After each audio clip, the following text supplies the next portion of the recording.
Welcome. Welcome, everybody. Episode 11. Thanks for joining us again. I'm your co-host, Austin Paz. I am also a co-host.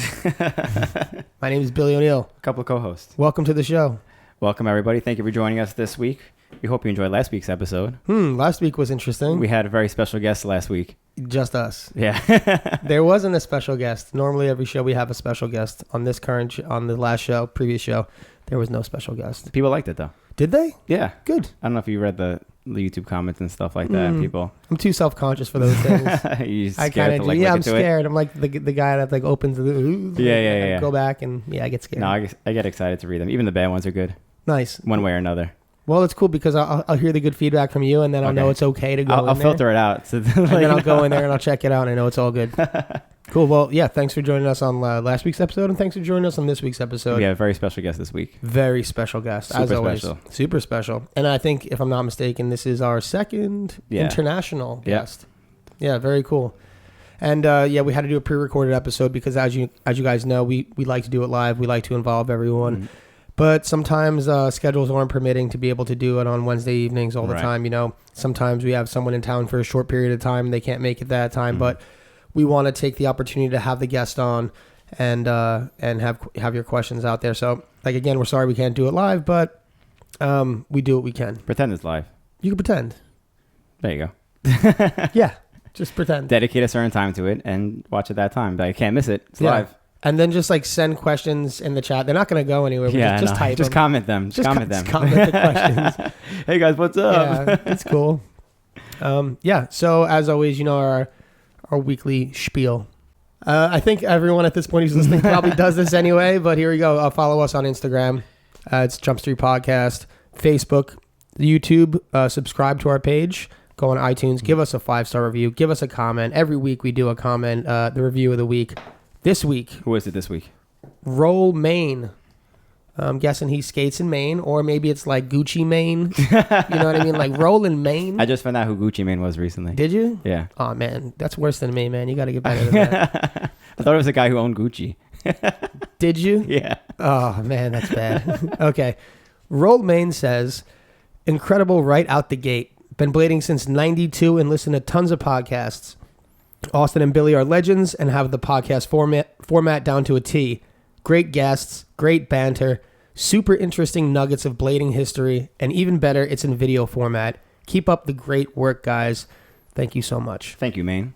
Thank you, Gucci Mane. Thank you, Gucci Mane. Thank you, Roll Mane. No, give us a shout out on your next track. We really appreciate all that, and every week if you could go on our thing and leave a comment, maybe you'll be on our iTunes review of the week, and so that'll be cool. We have Patreon supporters also. Yes, thank you everyone who supports us on Patreon. This week our new supporters are, okay, forgive me for this. Good luck. Ot Feathervong.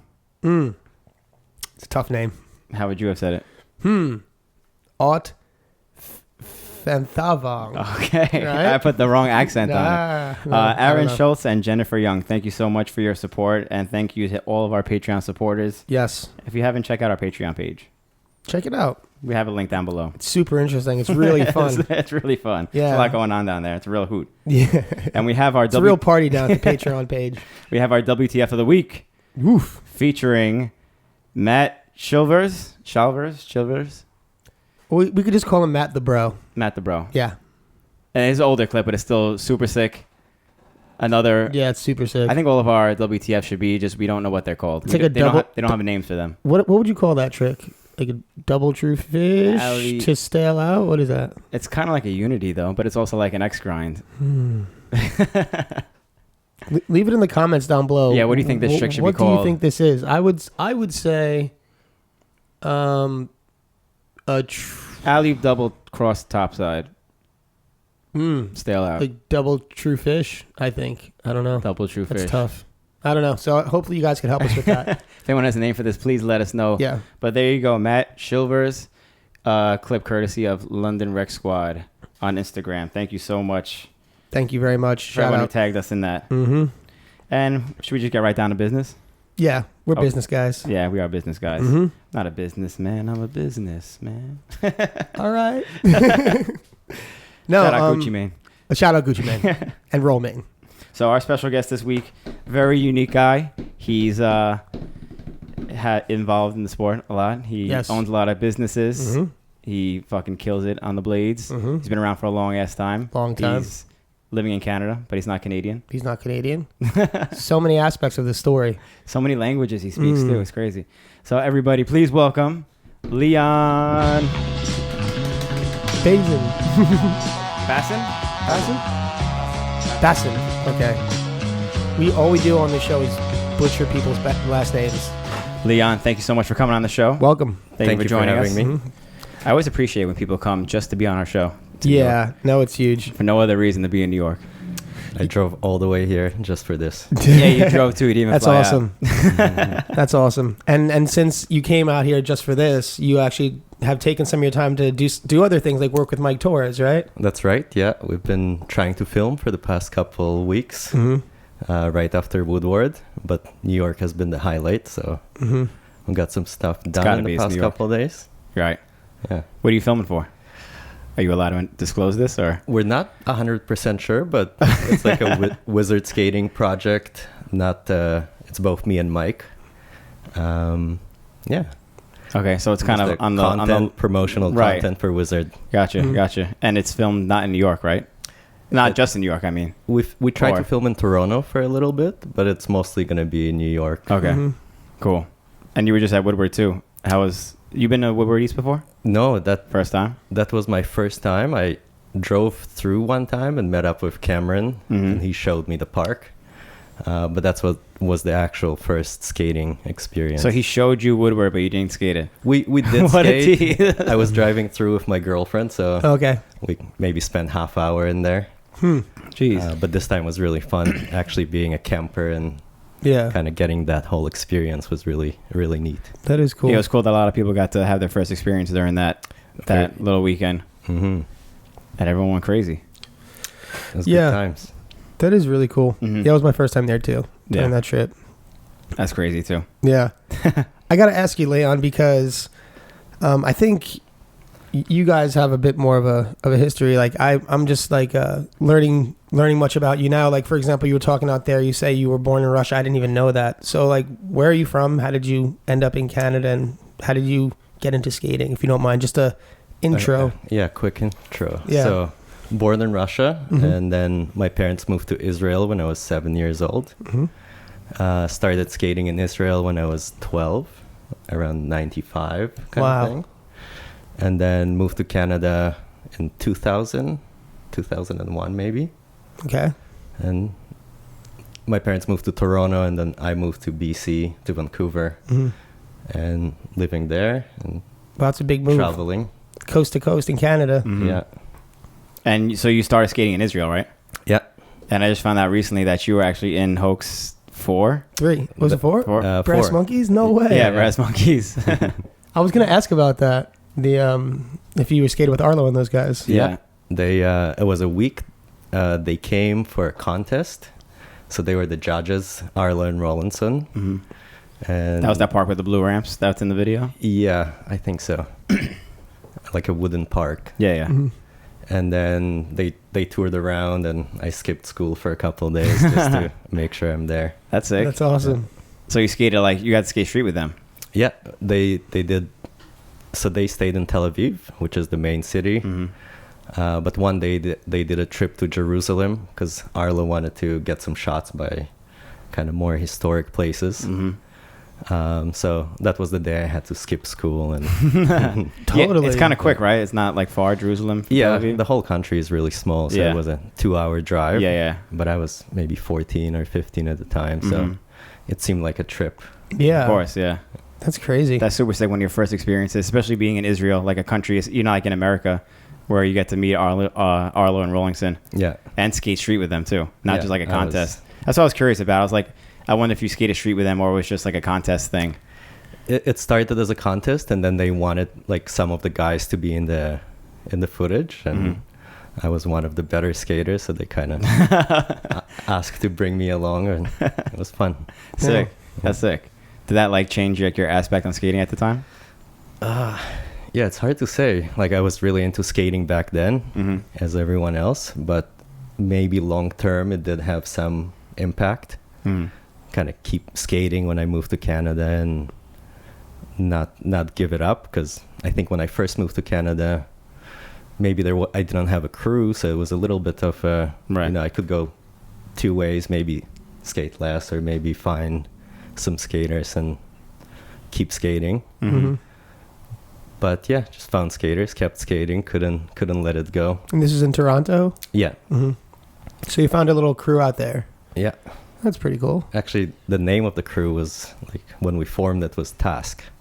So that's where the whole Task. That's where Shop Task came from?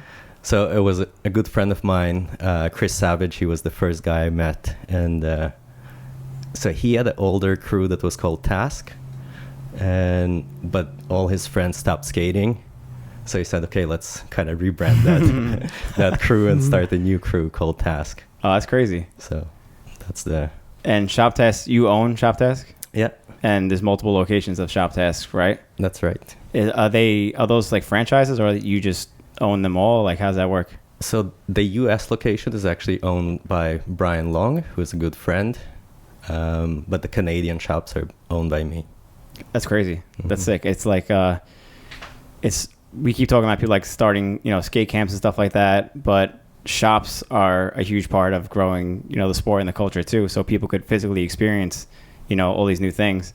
Most of us don't even have skate shops like to go into or stuff like that. So it's crazy. It's cool that you have skate shops, like you're still doing that part, because it's a huge part of our industry that has fell off over the years. Yeah. And like in New York, we can't go to any skate shops or anything like that. But the whole experience of being able to go to a skate shop, trying on skates, or seeing the new products that come out with your own eyes is something different. It's also like it centralizes kind of your city or whatever it may be. So the whole crew and community, and it creates a hub. Yeah, it's like a hub. Right. Exactly. I remember we used to have that back in the day when we had like year in a day. It was everyone used to like meet at the skate shop and do whatever and branch off from there, or you would just meet new people at the skate shop.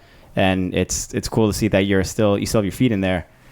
Trying, yeah. The way I look at it, as long as we stay open, I think that's a. But it's not just like skating, right? It's like skiing and stuff too, or? No, we do only skating. Oh, okay. We did try in the past to go do something else in the winter, because Canada is cold in the winter. Yeah, it snows there, right? Yeah. So we did try to do some ski boards, like the short skis, as a kind of crossover for skaters maybe. Yeah.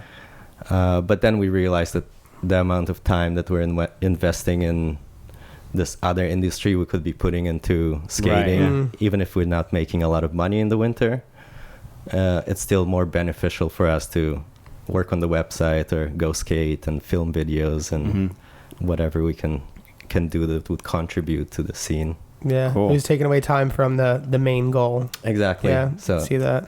And then at the end of the season, you bring a bunch of product. You don't really fully sell it because you're not fully in that industry. And then you're left with extra stock. And just too much work. Yeah, it's a pain. Yeah. I can see that. And very little return, I would say. You're saying overall, just the skate shop in general, very little return? Yeah, for sure. I was going to ask about that, how like, not to get like too into it, but like how successful the skate shops are that you're willing to keep them around, because most people seem to just close them. Yeah. But if you like have the heart to do it, or you're actually, it is some way like beneficial financially or whatever it may be. Well, it's crucial for kind of the next steps that I would like to work on. So making our own products or organizing, kind of getting the community together. The shop is kind of like the first stage. Yeah. So I kind of look at the shops now as long as they're around, we can have a healthier community and then potentially make money from making our own products or different collaborations and things like that. It's not the end goal. It's just yep. And if someone else was running shops, if shops wasn't such a kind of rare thing, then maybe I wouldn't be doing that. But it just seems like we have to do it at the moment, and there's a lot of people that are happy because we're there. Of course, I'm sure there are. Yeah, so just kind of keeping it around as long as we can. I think that's a great service. Skate shops are like one of those places where they're kind of like regional. It's kind of like how every state has their own team, like how New York has the Yankees or San Francisco the Giants, stuff like that. Like you're passionate about the shop in like your area, so like East Coast skaters always like lean towards, you know, the East Coast shops, whatever it is. So I'm sure that region is more like Shop Task, and everyone's like, yeah, let's go. Let's go, Leon, Shop Task. Yeah. So that's how I always looked at skate shops. They're more like, unless you're like a roller warehouse or something like that, but you're more just like all the homies in the area support you so much. And because like you said, it's like a home base kind of thing. Yeah, exactly. Especially we started as just an aggressive shop. So it was really just. How long ago did you guys start? How long was it's been a while now, right? 2006, and it started because there was a shop in Toronto at the time, Decal shop, and then but there wasn't many options or there wasn't many kind of products, and it was more for the necessity of like I want to have, I don't know, eulogy wheels or something like this that wasn't maybe available at the time. Or more clothing options or USD skates. So it was more to get products for myself and then pretty much selling it out of the car to friends that I was skating with. Dang. Yeah, I heard you were selling out of your car. Yeah. Like off the street. Like I know a guy who knows a guy, pulls up in his car and just lifts open the trunk of what you got. But it made a lot of sense because, paying for an actual location, at least at the first stages, is ridiculous. Yeah. And especially targeting the aggressive skaters, I thought makes more sense to come to them instead of me being stuck in a store, not skating, and waiting for people to come to me. I said, well, I can be skating all day, filming, hanging out with friends, and selling products, which kind of made sense. Right. But I still had a job at the time, and it wasn't like my full income. But slowly started the website, and it kind of started making sense to focus on that. So now is like your full income is just everything you have involved in skating? Yeah. Okay, cool. So like Shop Test was your first endeavor in knowing a business in skating? Yeah. And then what came after that? Because you own so many, like as of now, you own so many different companies. It's not just like one thing. So like what, you started off with a skate shop. What came next? So I guess the Intuition project came next, which isn't actually like my company. But that happened because we did sell ski boots for a little bit. It was full tilt ski boots, and they all came with Intuition liners. And just seeing the customer response or people that were really loyal to that brand coming to the shop and buying $600 boots just because they're so comfortable kind of triggered something. And I said, this could work in skating. I think that the consumer would pay an extra $100 or $200 for like a significant difference in comfort. Right. And Intuition is a local company. They're based out of Vancouver. So I just showed up and said, I sell boots with your liners, and wanted to try to kind of get more information, maybe make some promotional video of them. And they're a really nice family-run business, and they are very welcoming. And at the time, I guess Trust Liners were making the only kind of high-end liner. So I kind of brought all the skates to them, like after a couple meetings, and just to see what we can do together in the skate world. And for them, it was kind of easy choice because they make most of their income from the winter sports. So they were happy to try something. Right. They do make water ski liners. So that was kind of the direction. The middle way that you can kind of get in there, yeah. So just seeing all the different liners and then taking the water ski liner, which is funny because a lot of the water ski boots are based on like old plastic USD shells or random things like that. That's funny. So really? So the actual shape of the liner was very similar to skate liner. That's crazy.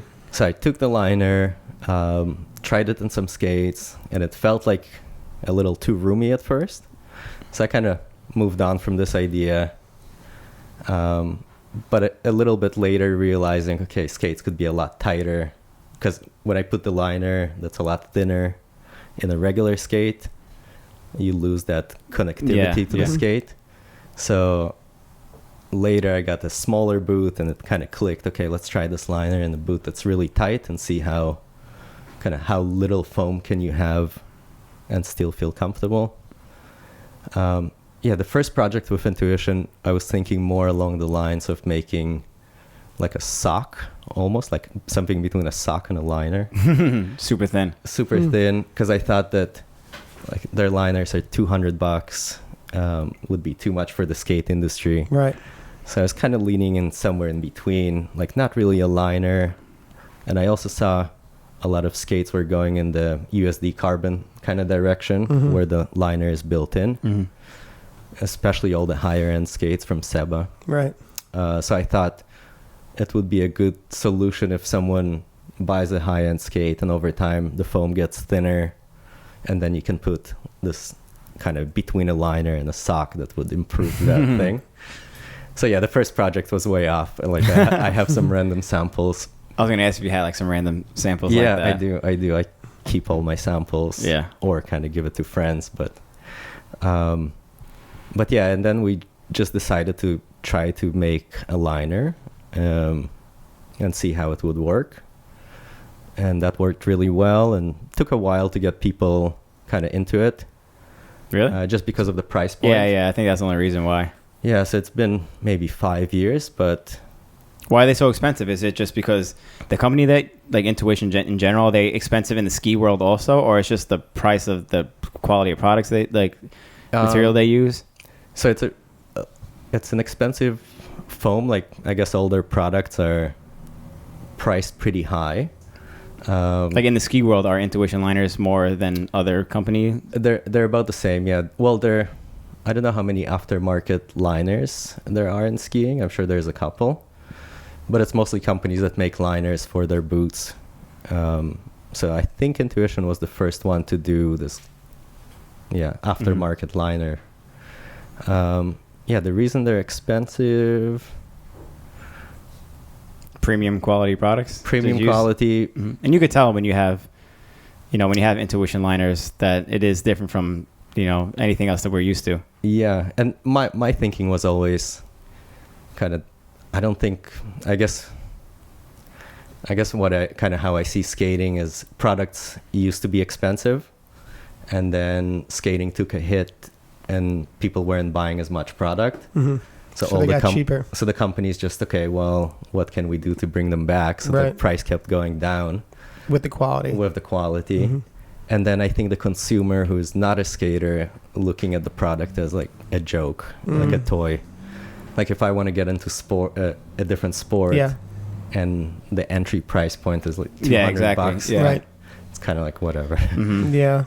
So I always looked at skating as, first of all, it's such a small market. So if you want to survive, even though you might be able to provide it for a lower price, but you still, I don't think that's the problem why people are not getting into skating. It's not to make it cheaper. So I always thought if the prices are a little higher, that would give more room for companies to make better products. Yeah. Instead of kind of trying to always stay in this price point, which is what all the big companies are doing. But there's space for both things, I think. And maybe I noticed that there's a void as a store owner to have liners for $200. So I felt if I had this product, I know I can sell it, because not everyone that comes into the store is like a 19-year-old skater that can't afford it. There's a lot of people that are getting older that have like higher demands now too. Like I would happily do it if it would last and it feels good, Exactly. Yeah. The product over time will just kind of do is like we don't have a team or anything like this with Intuition. But it's just people. Just to be clear, just for everyone else, it's not Intuition Skate. There's a difference here. Yeah. Okay, so just coincidence that the company happened to go with the same name. I just don't want the people watching to be like Matt, Mickey, Intuition. No, these are two different companies. Yeah. Okay. Which felt kind of strange at first to bring this product into the industry. But I think Matt Mickey, not directly from him, but someone told me that he's all like he has no problem with it. Of course, it's Matt. Yeah, it's Mick. It's the Mick. Yeah, he doesn't care. But he also says a lot of people come to him because they associate the liners. They think that he carries them. Yeah, and he does, and I think he does pretty well with them. That's really cool. But that's what we were talking about, like the price point of certain products. And I had a situation the other week where we were skating that school that Franco did, Disaster Topsail, and we were skating. and I was with Justin Eisinger. It was just me and him, and the photographer. But there was a guy there with his daughter, and long story short, he started. He's like, as a fellow blader, I want to watch you do this. I'm like, oh, that's cool. And he was just watching us skate. Afterwards, he was like, oh, I grew up skating like the 90s, whatever, in Brooklyn. And it turns out he knew like a bunch of people that we knew. And you could tell he got so excited, like speaking with us. Like he was with his daughter. His daughter was like, I want to go home. He's like, no, I'm hanging out. Like I'm talking skating. And then after we were done, I was talking with Justin about it. And he was like, that guy's 100% buying skates this week. And I'm like, that'd be cool. I hope he does, And then sure enough, later that night, he found me, hunt me down, found my emailed me. And I was like, hey, here's a video that my friend posted, whatever. He's like, yo, I want to skate, whatever. And I was like, you're right. Like, he's so hyped on skating. But we're so focused on, what, like, the next generation is. And we need those new kids, whatever it may be. But it's the older guys who are keeping the industry kind of alive now because now we're all grown up. The money to invest. Yeah, we're all grown up. We're all adults. We have the money to invest in this now. We're not...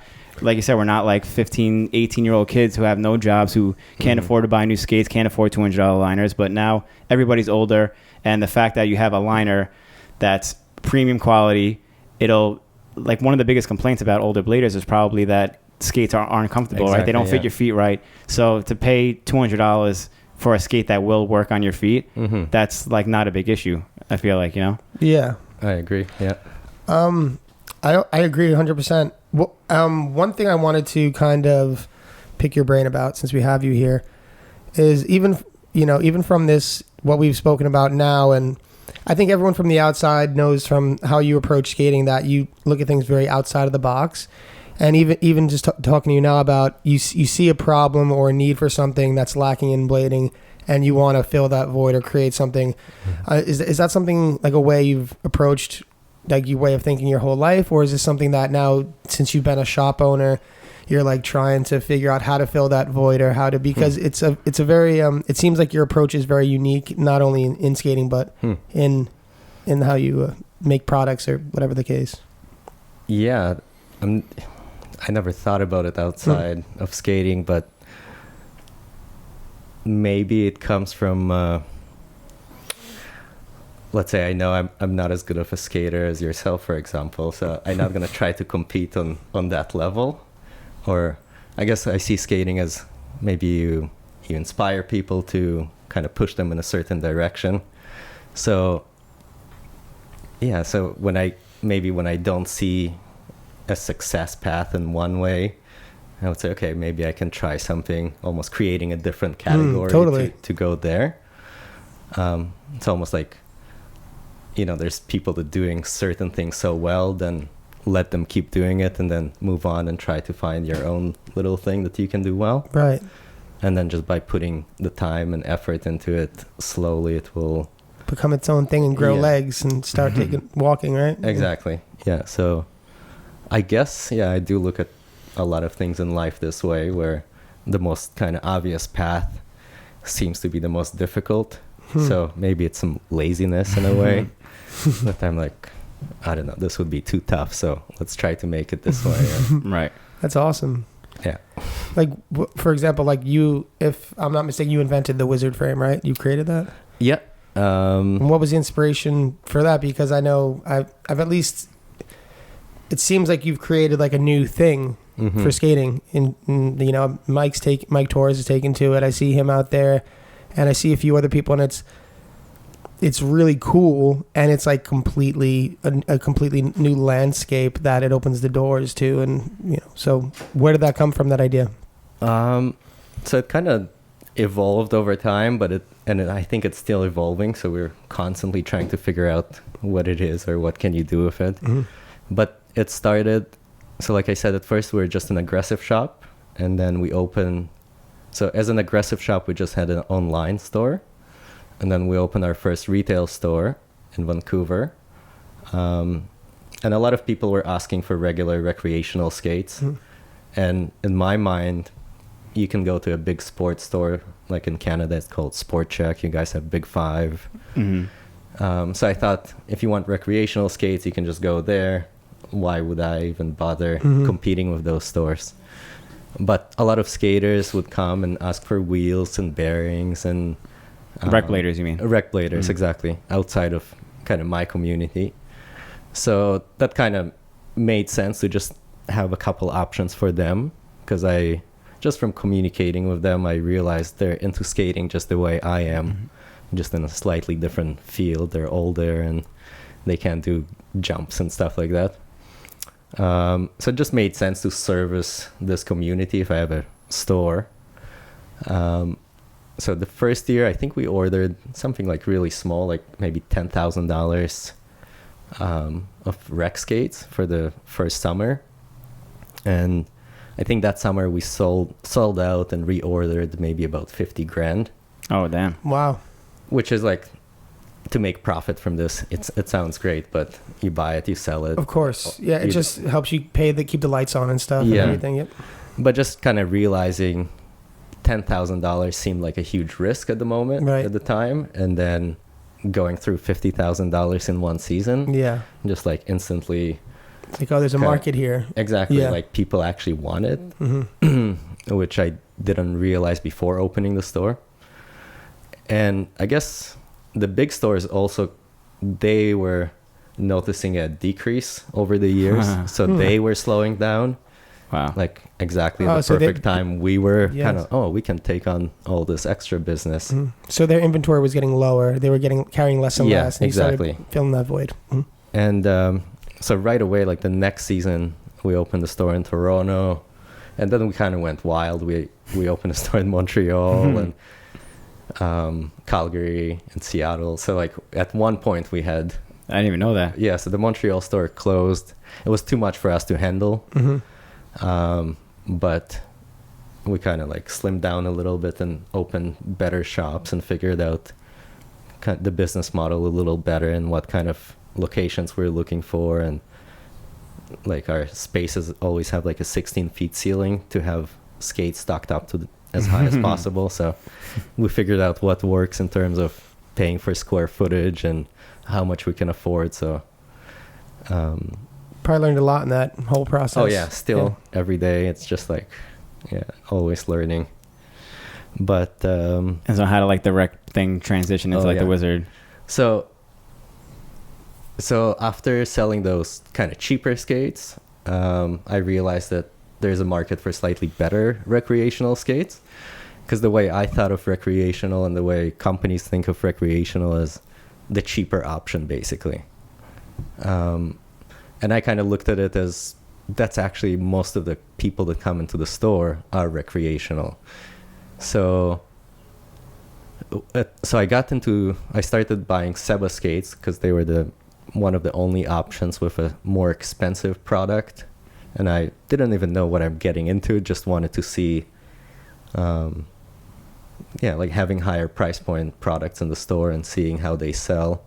And at first we were selling, Rollerblade has more of a speed skate categories with bigger wheels, lower cuffs. So I started bringing more of those skates and selling them, but then slowly seeing kind of the customers coming back and giving me feedback saying those wheels are too big, the cuff is not supportive enough, and can't like really use them the same way I use my Lightning TRS or whatever. So that then with Seba having a hard boot and bigger wheels made a lot of sense, because then you don't need to be a speed skater. You can just be a recreational skater and you'll have the right support and you'll be able to control the skates pretty well. And the price point is higher, so the store can actually survive or make a profit. And so, through Seba, I started kind of, I guess, taking notes of like what size wheels people are buying, and I guess constantly searching for that happy medium. Like what wheel size do I recommend for the 80% of the people that walk into my store? And it was always between 80 and 84 millimeter wheels. I felt when I gave people, let's say 90 millimeter wheels, they couldn't control it well in the store.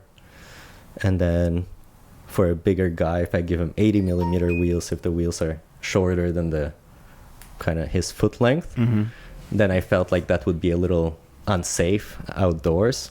So I would recommend 80 millimeter wheels to smaller sizes, let's say like a lot of the ladies would be on 80s and then the guys would be on 84.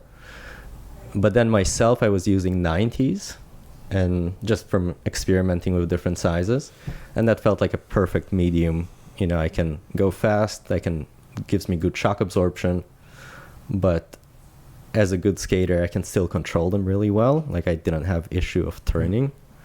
And also, a decent skater within a couple of days would wear out their wheels to a point where they can turn really well, compared to a complete beginner walking into a store, putting on 90s without the right boot, and they just can't move.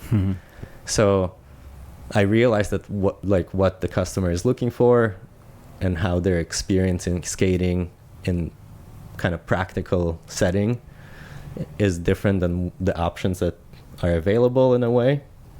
So my thought was, the reason why I like the 90s is because it gives you this nice stable base. So I thought that 90 would be that perfect happy medium that can cover all sizes. But if we can have those 90s slightly rockered to make it a little easier for the kind of breaking in period. And at the same time, we were always rotating wheels on skates. That's part of the service that we provide.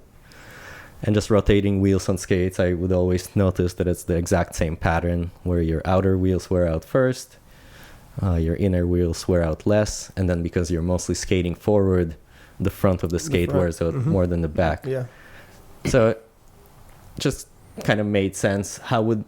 And your skates, once you start wearing out the wheels, they feel perfect. You can turn, you can do everything. So I thought, well, wouldn't it be nice to put brand new wheels and have them like in that perfect setup, with the thought like not to do any tricks with it, just literally just to give it just to have the most simple experience of skating. So that was kind of the idea for the Wizards, which wasn't supposed to be a big departure from the normal frames. Normal rec, or just any comparable 90 millimeter wheel. So when I kind of pitched the idea to a few people. I remember kind of mentioning it to like Seba, mentioning it to Peter from Adapt, kind of saying, I think you guys should make something like this. And it kind of made sense, but you know, how much of a difference would it really make, like slight rocker, and would the consumer really be interested in it? So after realizing that no one is going to make it, luckily I had kind of the perfect connection fall in my way. This guy Dan, he was sharing a warehouse with Naomi, who was the US Seba distributor, and he makes parts for cars, and like his whole family has been in the machining business for a long time, and he's a really good quad skater, and he made his own trucks for quad skates, and he makes his own wheels. So a really smart guy, part of the community, and I would see him every time I would go to the States and like do kind of work with Naomi in the warehouse. So I kind of saw his workshop slowly growing, and one day I just asked him kind of what would it take to make a frame that would be this way and this way.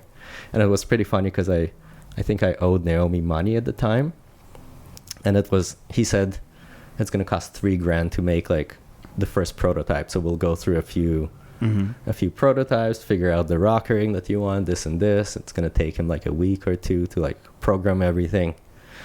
And I asked Naomi, I'm like, hey, is it cool? Like, I know I owe you money, but is it cool if I put this money towards this? And Naomi is really passionate about skating. She was a kind of world famous slalom skater. So she was like, yeah, that's fair. Just, I think that would work. So she kind of gave me the okay, and then was great to work with, and we made a few prototypes and figured out the rocker. So that's kind of how it started, and that was 2014 that we made. Damn, was that long ago? The first Wizards. Yeah, it's weird. Jeez. I only know because we have the kind of the marking of the date on the frame. So after a couple of years, I'd be like 2014. Yeah, time flies. Yeah, it's cool that you were lucky enough to have a skate shop where you got pretty much direct feedback from all these customers about how their skate's worn down, and you just use that, and just gears started moving in your head. Like, I could just fix all this myself, you know? Yeah, like it was too obvious. So you made it. Did you make the frames for those kind of like for like the customer base, not just for yourself, with the idea to have like a new style of skating? Yeah, exactly. So at first it was completely not selfish. It was just like, hey, let's see how can we bring skating back to life? Like, and I think the equipment was really important, the comfort of the liners, and the just in general, like how easy it would be for the user to adapt to this equipment. And so so it wasn't designed for us, kind of thing. Right. And that was a big decision when I had to decide if we're going to make it UFS or non-UFS, because most of the products... So at the time, I was already the Canadian Seba distributor, and Seba didn't have any UFS boots. So the most obvious choice was to not make it UFS, to have it raised heel. And that was like a big dilemma, and I remember talking with Peter about it for quite a while from Adapt, deciding like, what's the perfect skate? Does it need to have a heel rise or not? So at the end, I decided to go with UFS, because even though it doesn't make any sense, because UFS was only for aggressive skaters, but it made sense because UFS seemed like the most modern system. Like, that's the last thing that came out in terms of a standard. Yeah. Salomon made it, kind of put it in action, and everyone has only great things to say about Salomon. So I kind of look at it, okay, those guys know what they're doing. It didn't seem like UFS is ever going to go away if it's been around since 2001 or whatever it is. And the other reason, in terms of function, you're actually closer to the ground with UFS versus a heel raised boot. You're just adding extra height. So I feel like you're on stilts up there if you're too high. Exactly. Yeah. So it was, how can we make, and the whole concept of the Wizard frames is the natural rocker, which is basically the way your wheels would wear out. And what happens to your wheels as you skate forward, you're slowly creating like a forward lean from your wheels wearing out. Yeah. So essentially the Wizard frame, once we figured everything out, has a slight kind of rise in the back, even though it's UFS, but it's making a UFS boot. That's what Naomi said when I was kind of trying to like explain what I'm doing. It's like, oh, so you're basically taking a UFS boot and making it feel like a non-UFS boot, like creating I didn't know that heel rise. But it's very subtle. It's not like as high as kind of the standard heel raised skates. It's not like a Rossi's boot or something like that. Yeah, and all their boots are coming from ice skating. So to me, it just seemed, why are we still working on this kind of old model? Right. And the UFS seemed very practical in terms of how you can change parts really just convenience easy. Between different, you could have a different boot and still the same frame if you like that. Exactly. And I felt like the other option was 165, which is kind of universal, but not really. Like, most consumers don't realize that they can put a rollerblade frame on a Seba boot or vice versa. So they have their own like kind of UFS system with the raised heel thing? Exactly. I never knew that. So it's 165, that's the distance between the two mounting points. And then for speed skating, they use 195, so it's a little longer. And the screws are in the same spot though? Yeah. Oh, okay. Yeah. So for aggressive... it's like their UFS for their own little niche. Exactly. Yeah. They just figure out what's the distance that works, but it's never really been promoted as... There's not as much... emphasis on the UFS thing. Exactly. Yeah. But yeah, for UFS, I decided... And the main reason was... I was like, okay, I'm making this product for kind of like not my people, but I still want to have like a little mark of my people on my it. People. Yeah.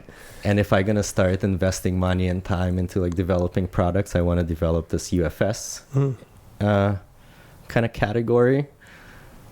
And just believing, like, I knew that Seba is gonna have a UFS boot, just being kind of a little being their distributor, so I had some insight. Mm-hmm. So I was like, okay, like I think that I'll go this way. I'll go with a UFS. Mm-hmm. And it was funny because at the same time, Peter from Adapt, he made his first big wheel skate, which wasn't UFS. So he decided that,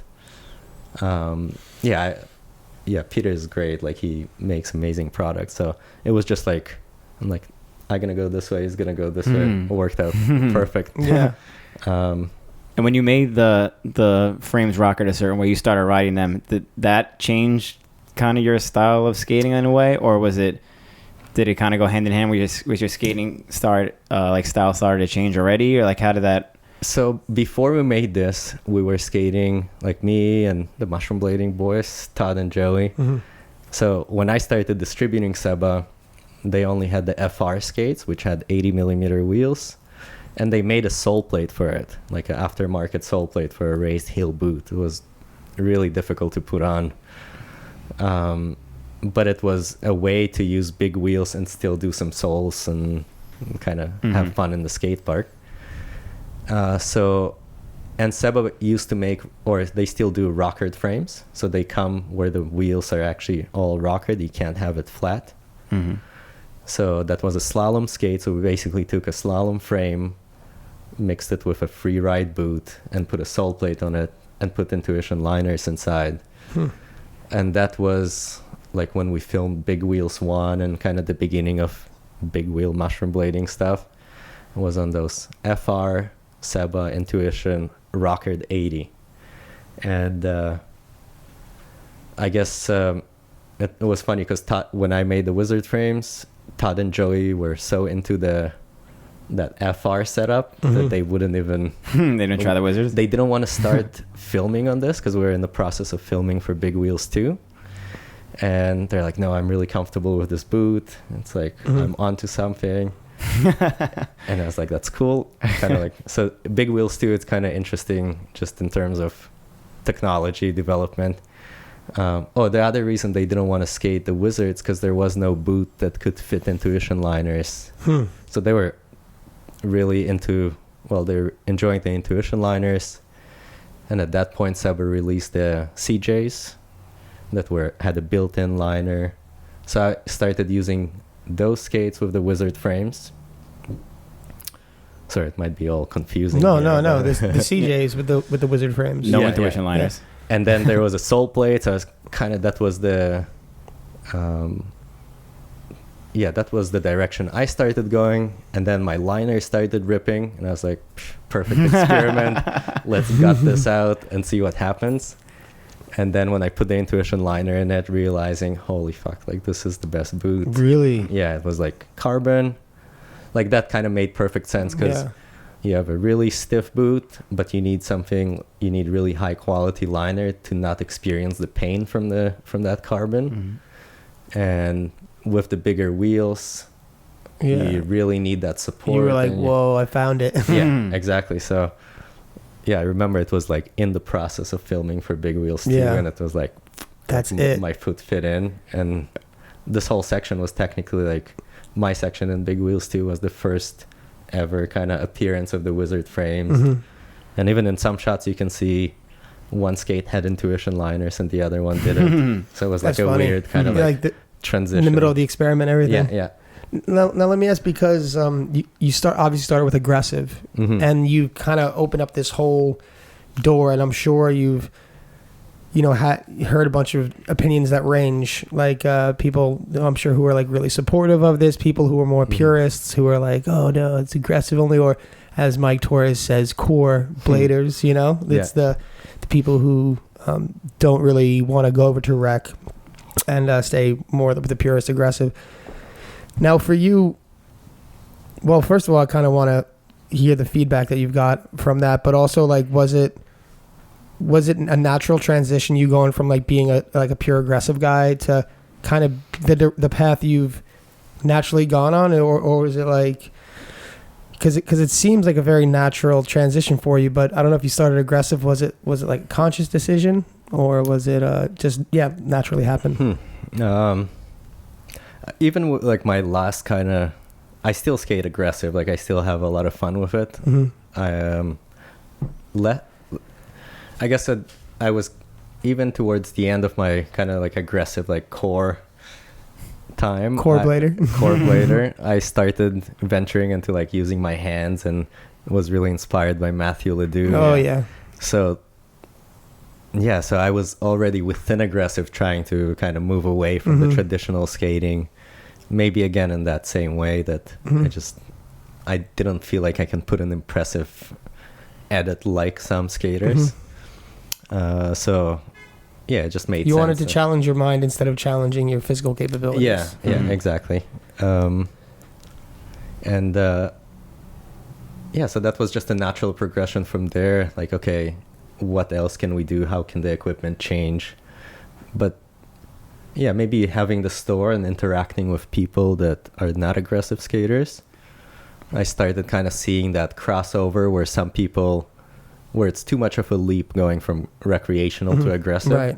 Where some people would come into the store, would seem like healthy, fit. I'm like, yeah, and they would say, I want to go and do some jumps and not fully aggressive. So I felt like there's this happy medium of people that are aggressive. Could probably be intimidating looking from the outside, you know. Yeah, and we're not very welcoming also, like even though we say we are. Right. It's just like, yeah, it's tough. Like to be a beginner skater to get to a point in aggressive where you can kind of be respected by an OG. Yeah. It's impossible. Yeah, huh? Like I can't. We make it tough. Yeah. We're so good. And like the tricks are so complex now. And it's not just doing the trick. There's so much to it. Yeah. And do we come off as elitists, do you think, to other people? Other, like, recreational skaters? Have you heard people say that, maybe? Maybe not. Like, but we're just not welcoming. I think the personalities are great. Like, we're all, because we have such small numbers, so we're always welcome. Yeah. Come and join us and come skate aggressive. But for people to even, like, drop into a ramp is such a huge challenge. Yeah. So, and then as aggressive skaters, we would tell them, oh yeah, get a pair of USDs or get this or that. Where with those skates, they wouldn't have any fun. The skates became so specialized. So maybe when we got into skating, everyone gets Lightning TRS or the Tarmac Cs or whatever. Yeah. And you can still have a pretty enjoyable experience skating around, but you have those cool skates that can also do those fun tricks. But as skating became kind of went in all those different directions, speed skates became huge wheels, low cuffs. Aggressive skates became the smallest wheels, freestyle frames and things like that. So it made it way more difficult to experience kind of a good skate. Yeah, the exactly. basic. So you think Wizard frames could bridge the gap between rec blading and aggressive skating? If it's not doing it at the moment, that's my goal. It's to have that happy I never medium. looked at it that way. That's it seems like it's really important to our industry to have something like that. I think so. It's because people coming in, there's so many skates they can choose. So that if your friend is speed skating and doing marathons, he'll put you onto the skate that will be good for marathons, but then you would feel like you can break your ankle when you go on the streets. So I'm just trying to create that average consumer and figure out the average product that would work for them. But you could also... But so the Wizards are weird because they're not specialized for anything. So if you want to do hockey, a hockey skate would do a better job. If you want to do speed skate would do a better job. It's this kind of the most non-specialized product that can give you just enough of everything. Yeah, that's a good way to look at it. That's a really good idea.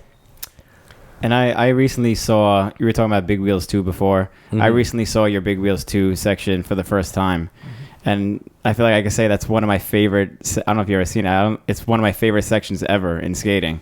Oh. And and it's like, how would you even describe, like you could tell how your skating is kind of a perfect gap between aggressive skating and like rec blading and kind of like, I don't know, freestyle blading, if you want to call it something like that. Like how would you even explain that style of skating to somebody? Because you're not a rec blader, and would you really call that like aggressive skating? You didn't really grind much. You did like one or two wizard grinds. Skating. Yeah, is wizard skating like a terminology, or is it like, how do you explain that to people who don't know? It's really tough because Well, in the big wheels too, it was more aggressive, and I think over time I constantly struggling with, okay, the frames are not designed for this. Mm-hmm. The frames are actually designed for the average Joe. So what do? Just make kind of boring skate edits of someone cruising along the water. Mm-hmm. So, but Mike has been kind of like a huge help, or like the people around me slowly guiding me into finding how to promote this product. But it's constantly going from aggressive and departing from aggressive into this less categorized. No, that's what I'm saying. Like, I don't know. Like, it seems from what I'm gathering that it wasn't intentional, but it seems like you've inadvertently created this new thing that you and Mike are doing, because it makes things, it's like certain ways you can control the skates. Like, you can't do them on aggressive. Like, you can only do it on those. Like, when I was showing my girlfriend the little promo that we have on the jump street, and like you're like running up the rail, like, you know, she was like, whoa, like it's a complete, it seems like aggressive in other skates, but a new category of aggressive. That's what I'm saying. It's, you like, know, like it's not rec. Yeah. Like if you showed a rec player like something that like rec is just, it showed him your like SSM section, and it showed like one of your sections, like, is it really categorized as the same thing? Like, would they notice it that way? That's a good question. That is a good question. Yeah, it's I think they would still see it as like extreme. I agree. Just because you're not just skating normally, like you're actually doing something. You're there's jumping involved. Maybe that's why it would do that. But it's kind of like, I wouldn't even call it like a subcategory of what we do. It's just its own thing, kind of, right? Yeah, and I guess a big thing with the frames over time, my good friend Colin Brady, he was in Vancouver. He just moved to Vancouver when I made the first Wizard frames. And I pretty much said, cool, like now you're going to be riding those. He was younger. So, and he was into the whole big wheel thing as it was starting out. And he's a tall, lanky guy, and he had really unique body movement. Because it's funny, aggressive skaters, the ones that kind of stand out are usually like shorter guys, a little more built. And I wonder, like now in hindsight, I'm wondering if it's because of the equipment that people that were taller and skinnier couldn't use the equipment, or the equipment didn't allow their body to shine in a way. That's a good point. So with the bigger wheels, or with the Wizard frames, my friend Colin was doing this weird kind of, he would land fakie and he would like turn in a really kind of awkward way. And I didn't think much about it. Just, I thought, okay, that's just the way he does it, because he's so maybe like tall, and that's how, that's the way his body moves. Yeah. And then another friend of mine who was like a hockey player, actually we share, like, he's a business partner, he does like roller hockey. His name is Sean, but he was saying, I think this is cool, because he was starting to see, kind of seeing it from the side, and seeing like all my aggressive friends and recreational friends, and seeing Colin, and kind of noticing like, this is really cool, like what he's doing on flat ground. And that slowly kind of developed into, all right, how can I do this trick? Like, how can I copy you? And then how can we, like, what makes this trick look better? So we really try to break it down and figure out how to do this move, which is taking the academic approach. That's good. Yeah, well, it's good to think things out. And I'm certified skate instructor through Skate IA, that maybe some of you know. So I kind of know their system of how you would teach a trick. You would kind of break it into 3 stages. And so kind of using the same technique as like, okay, let's figure out how we can like teach people this move. And then we call it the gazelle. That's like similar to what figure skaters would call a 3-turn. So you kind of go and you draw the number 3. But we called it the gazelle. And this slowly kind of opened up this. Since this is a pre-recorded episode, hopefully we can get a clip of the gazelle in the show. That'd be cool. How to gazelle. Yes. There are videos out there. I think Taurus told me one time how to gazelle. But yeah, this kind of opened up this, let's say once you discover a soul, you realize, well, aggressive skating had a huge impact on me, obviously. So knowing, okay, how like what works in aggressive, how are tricks named, and how did tricks evolve over time. Realizing, okay, if you have a soul, you're definitely going to have an alley-oop soul. And if you have a soul, you're going to have a switch soul. So we realized, well, if there's a gazelle, how do you do the forward gazelle? Like, how do you use the same principles and find that? So that kind of slowly evolved into like a bunch of different moves that we can name and creating a language, which is kind of weird, but it's been kind of building up over time. Wow, it's really cool. So there's a whole, like over time, me and Colin actually did like a little bit of traveling and teaching people and doing little workshops, teaching people how to gazelle and the different techniques. So yeah, now there's at least some things that people can learn and follow and figure out how to use their weight distribution and edges. And you guys are creating a new vocabulary and new language for a new thing. Yeah. That's exciting. Yeah, that was one thing I wanted to ask you about too, because even I ask like Torres when he does stuff or when I watch a video, so I'm like, what do you call that? Like, what is that? And it's like, I don't really know what you call it. This person just did it. And like, that's what it is for now. Cause it's still so like this style of skating is so young that it's not really fully developed. And the names are one thing that it's like, what do you call that? What do you call this and that? And I guess you're still working on that for the most part. I think like a big part is finally finished. Like I kind of drew all the fundamentals, the movements. Yeah. But yeah, it's always open kind of for, I think we always can figure out like more ways to do it. But I guess the principles are having your wheels connected to the ground. So what can you do without losing your energy? Like how can you use your edges to transfer energy and initially like generate speed without taking a stride just by kind of using your body, carving and stuff. Yeah, so it's a mix of, I was really inspired by slalom skating and Naomi. So again, going back to Naomi, she wrote a book about slalom skating and she's also a skate IA instructor. She's like a very inspiring instructor. Wow, she wrote a book about slalom skating. Yeah. Who's going to do the first aggressive book? Shout out Brian Kranz. But she basically created the slalom kind of language, figuring out different pivot points, and that's how she's a world judge. So they created a whole system now where they have a proper way of judging people because you can kind of know which movement is more difficult than another. Wow, that's crazy. So that was inspiring. So it's like a mix of like influence from aggressive skating, knowing, you know, how tricks, like I want it to resemble aggressive skating for the older generation. So having tricks, I think, is really important to be able to communicate. I don't want to push it in the direction of becoming a sport like slalom skating. Or not get as carried away as maybe, wouldn't say carried away, but as aggressive just went so deep into the trick world. Yeah. You just want to have it there, but it not be completely defined by that.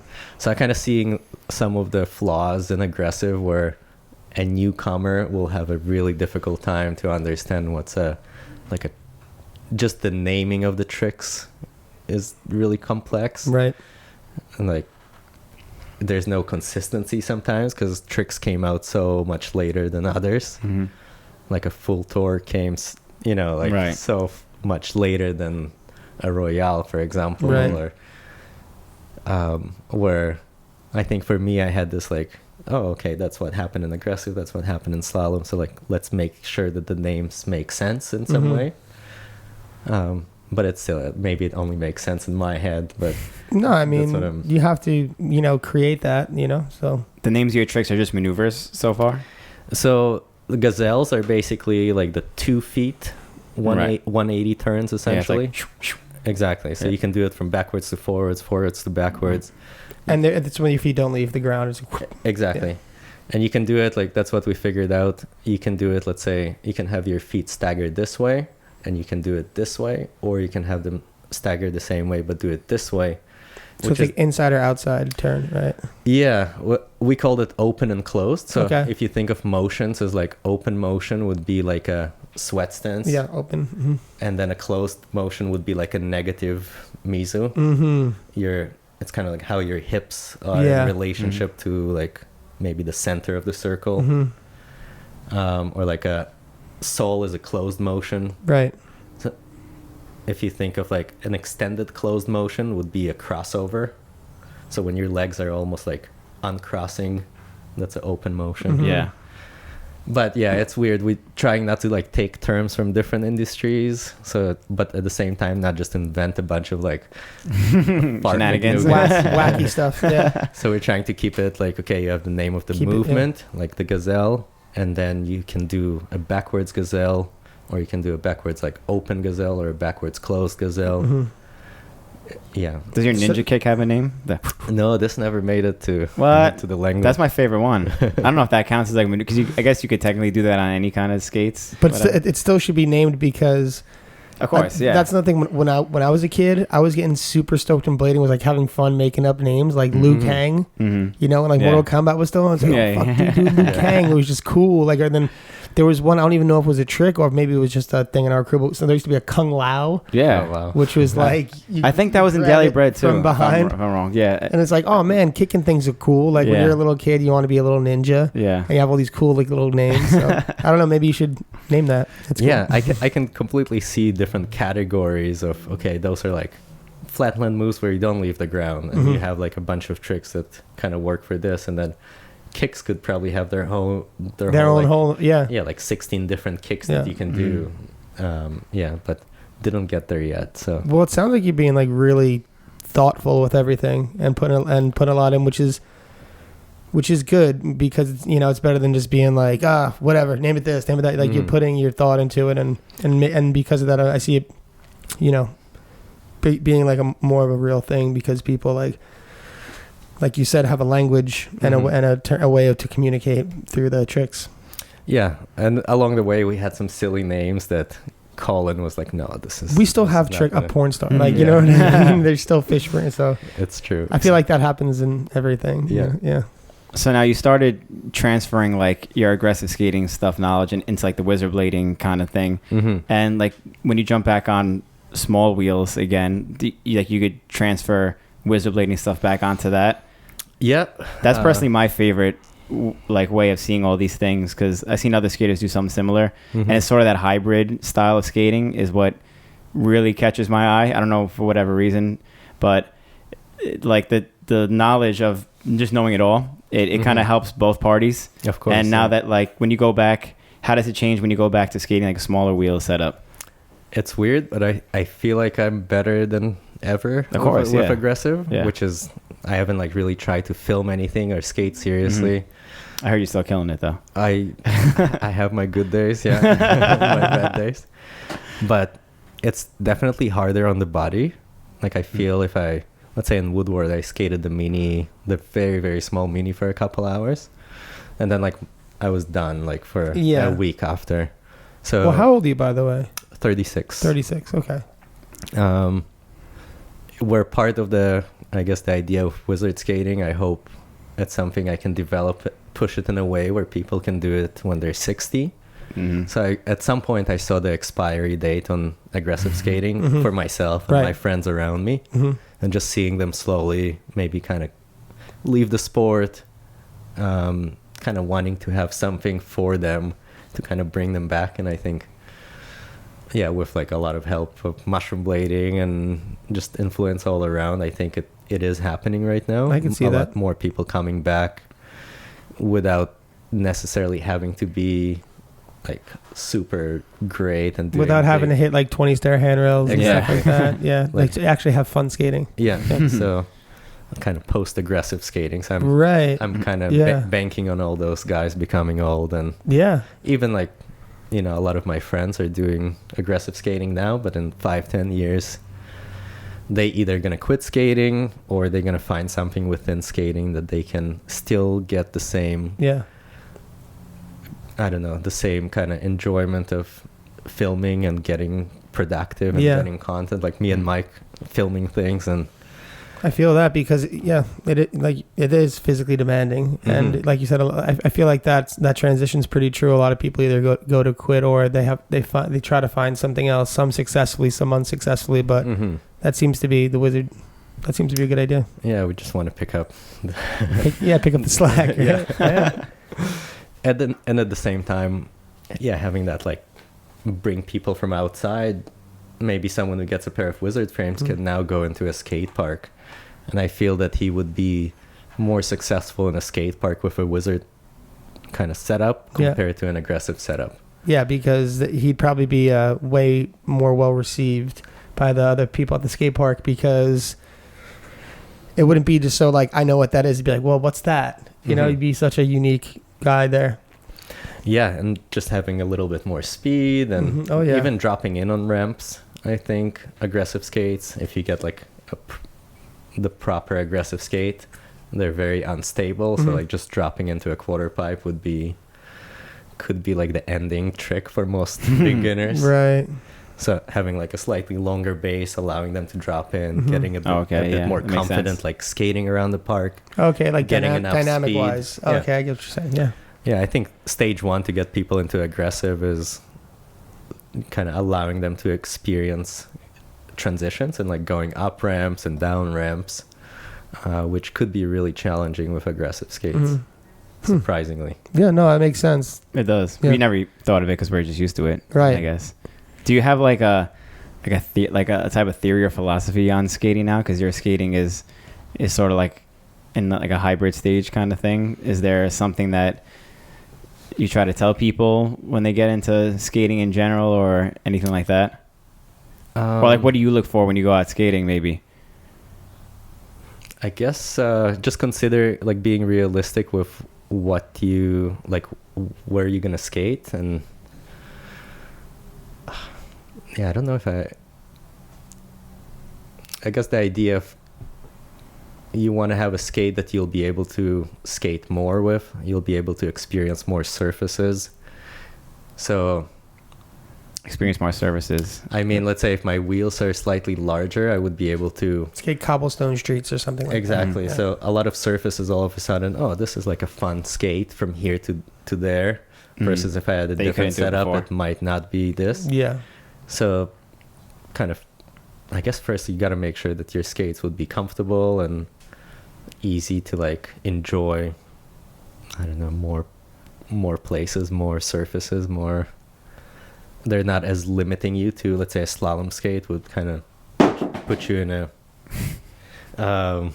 into like a slalom kind of setup. If you have an aggressive skate, that would push you into the skate park. And without realizing, slowly you're not going to want to skate home from the skate park. Or if you have a hockey skate, you're not going to go cruising around because the boots are so rigid. If you have a speed skate, you're never going to think of going into a skate park. So I don't know. I might be repeating the same stuff, but so you're looking for like just versatility, kind of less limitations, more doing, kind of. Yeah. Okay. You want to do it all. Freedom of feet. Yeah. You want to do it all. Is there a reason that Wizard frames are made of aluminum, not plastic?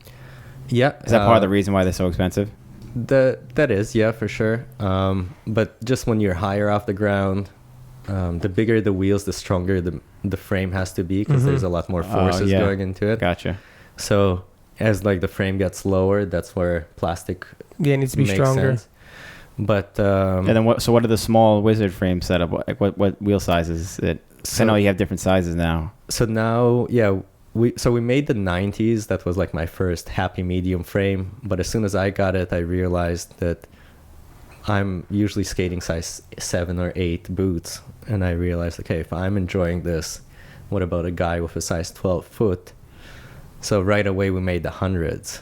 And then for myself, it seemed huge. Like, what the hell am I going to do with the 100s? And it's funny because even the early footage of us trying the 100s looked so awkward.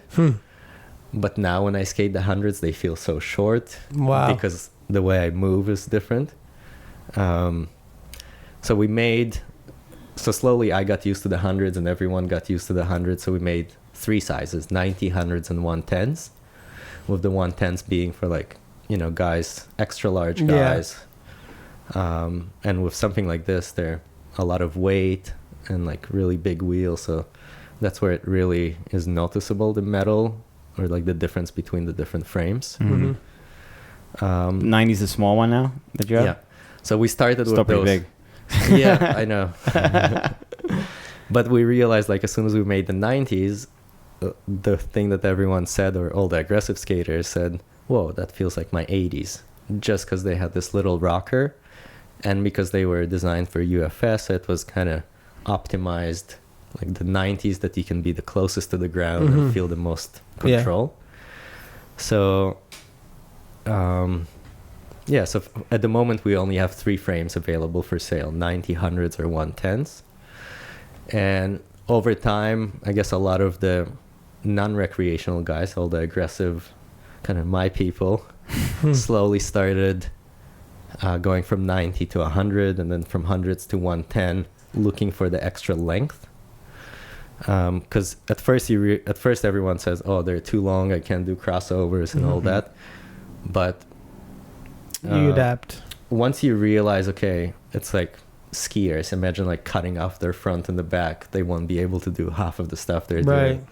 So once you adapt to it and you realize the benefits of the length, which is they feel super stable, so you can go fast. You're not going to feel the bumps as much. The wheel sticking out further in front of you would go over the bumps a lot smoother, which again, all those recreational kind of needs. Yeah. But then you start realizing, well, I can generate a lot of speed with that extension of the toe or the heel. I can do like subtle movements and get that extra power.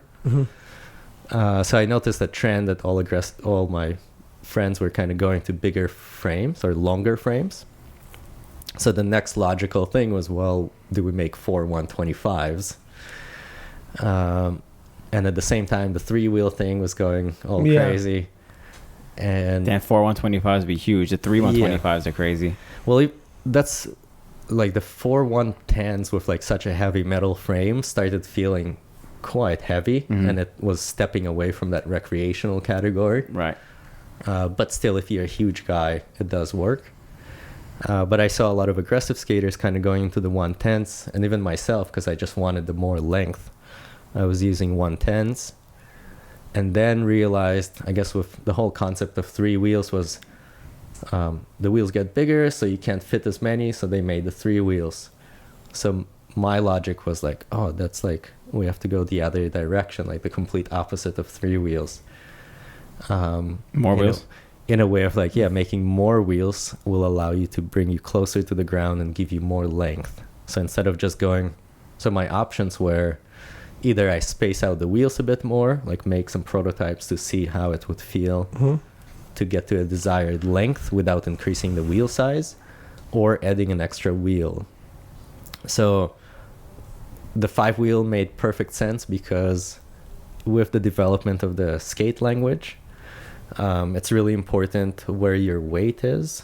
So if you're doing like a backwards gazelle, you have to start from your toes. Because what makes those motions impressive or kind of magical, because you don't really understand how they're done, but they're done because you have that extra length. So you're going back and you have more weight on the toes, and you're on one edge, and then you're switching it to the opposite edge to your heels. So it's almost like the longer your frame, the more impressive those movements are going to look. If you do the same movements with a short base, it's just going to be like your body will be right here and your legs will spin. Right. It won't be as much coming with it. Like it's exactly. Yeah, get that. And you can really see it in skiing, right? Like totally. Oh yeah. That carving feel.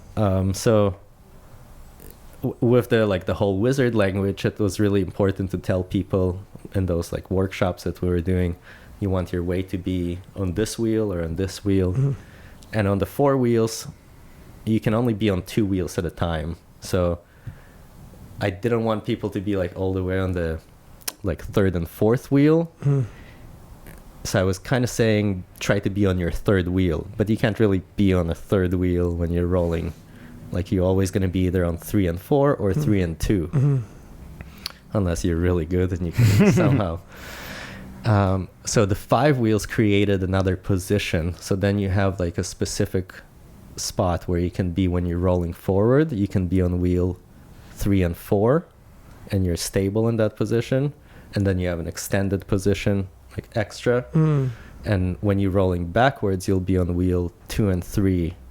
So it kind of creates... with an extended position at 1. Exactly. So it kind of makes like the language actually makes sense with the 5 wheels in terms of how to communicate and how to say precisely where to put your weight. So yeah, that's kind of where the 5-wheel idea came from. And the first 5 wheels we made was, so that seemed like, okay, this is going to go into like just our own, not the recreational crowd. They're not going to need all this length because they're already like maybe complaining about it. So we made, in terms of length, the next rational or logical size was 90s. So we made 590s, which was just a little longer than the 4 110s, but was closer to the ground. Did you have any of these here that you wanted to, it's easier to explain? Mr. Torres? Mr. Torres. Maybe it's easier to tell. Maybe the 72, so they would fit in the in the frame. Right. So yeah, this is like the latest experiment, which these are what? Like, these are not tremendous wheels. Those are 72s. 72s. So this is like the latest experiment. When we first, so like I said, first we made the 590s, and then we figured if we're making the 590s, we're probably gonna like them. So then the obvious choice would be to make it even longer. So let's make 590s and 5 100s. And then yeah, when that was like almost 2 years ago. And then we skated them. It was kind of like a weird product because it was huge.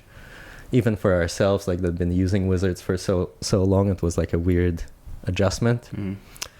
But I guess our goal was let's try to film and see what we can do with them. And it started being really interesting in the skate park, doing weird toe stalls and random stuff like that. So it's kind of going away from the recreational part. So we released like Big Wheels 5. I don't know if many people saw it, but it was like kind of an experimental video. We jumped from Big Wheels 2 to Big Wheels 5. So it was 5 wheels. Oh, that would happen? I was like, damn. Yeah, it kind of went over most people. But for us, it was like a fun little experiment. Yeah. And I guess the idea there was to see, okay, what can you do with the equipment? Like how can this look like? And then after we made this, we filmed some stuff. Me and Mike filmed the Church of Leon last year, I think. And that was using the 5 100s. So it was like those giant frames and doing a lot of weird toe things that are very difficult to do without such a long frame. And then this year I decided, so I put those experiments aside, realizing that most people will break their knees, and like if they're gonna try to use like 5 100s. But the concept still made a lot of sense. So then I figured, okay, why don't we go smaller with the 5-wheel concept? And I guess just searching what's almost going through all the different sizes and lengths to play around with. Just testing a bunch of different stuff. You have a ton of different frames then. Yeah. Different wheel configurations, different sizes. Yeah, for sure. But I think that's, we kind of got to go through it. And then when we release it, then at least I feel confident that this would work for more people, or if another company wants to come and do something similar, I feel like I'm just a few steps ahead. Yeah. What's light? I mean, it's lighter than I thought it would be. So the frame that made the most sense in my mind after like those huge 590s and 500s was to make 580s, because the current most popular size is 4 100s. It's like a happy medium. So the 580s are technically exactly the same length, wheel to wheel, and like how much they stick out in front and behind. So it would be the same as the most popular size, but it would be closer to the ground. And because you have more wheel positions, it will be more maneuverable, because you're always on 2 wheels at a time kind of thing. So from each transition, it's like a slight angle. It's like a 0.67 degrees, like tilt kind of thing. So that rocker shit changes everything. Yeah, it does for sure. Especially once you kind of used to it. Yeah, figure out the little nicks and knacks. Yeah, you don't even feel the rocker. Just anything that's not rocker. Yeah, that's when you feel it. Yeah. So we made the 580s, which works really well, and we made 584s. And I think the 580s is like a really nice happy medium right now. Mm-hmm. But I had to make a smaller one just to see what will happen. Yeah, you got to test it out. So we made the 572s, which I feel like they no longer feel like wizards because they're a little too short. They're losing a lot of the That's crazy. This is too short. for that kind of but that's cool that you're testing everything and trying to figure out what's best. Do you know anything about, like, I mean, I don't know anything about it, but like how much the wheels themselves play? Like, have you ever thought about manufacturing wheels that maybe aid in this kind of maneuverability? For sure, yeah.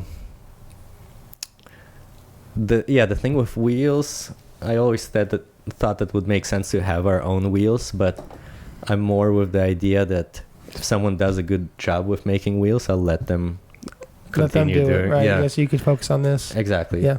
And I feel like Undercover at the moment just Undercover killing seems, it with their wheels. So yeah, I just really like their wheels. It's a good partnership. Yeah. Mm-hmm. And they're open to like trying new things with the bigger wizard frames. And they made a pro wheel for mushroom blading, the 100 millimeter wheels. Oh, that's awesome. So that was like a perfect storm.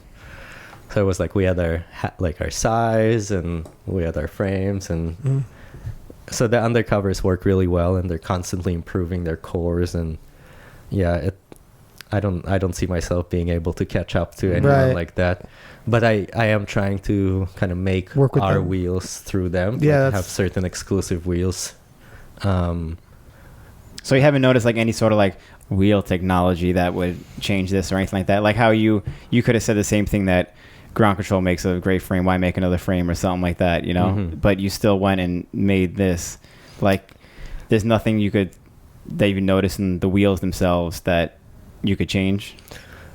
I did think of like some ideas, and I'm kind of glad I never went ahead with any of this, but yeah, I don't think it's going to be... Nothing came to mind. It wasn't like significant enough. It was more of a weird ego thing, like, oh, I can make my own wheels. Like, who cares? Why stop at frames? Yeah, but yeah, I rather invest the money into like making more prototype frames and make sure no one catches up with us. Yeah, and the fact that Undercover is so willing to, accommodate different sizes and different ideas is, I can see that being just focus on yours and have them there. It seems perfect. Exactly. Well, I gotta say, I feel like we've dug into the wizard skating thing really deep, and got a good idea of everything out there with a bunch of different wheel sizes and things. So I think it would be good to go to some of our viewer questions, because a lot of people were excited that you were on this show, Leon. Don't know if you know. That's cool. And this first question I have here it seems like I guess I put it in for a specific reason. Yeah, there's some that I've read over that we might have addressed some of these. Yeah, I think a lot of them have been addressed. This first one has kind of been addressed too, but we could just touch it quick and then move to the next one. Yeah, I just wanted to put this in just to explain to people out there that brown kid Yvonne says, what's the difference with wizard skates, man? Like like you can do the same tricks on aggressive, right? So you know that, right? You know that, right? Apparently, yeah. I just found out.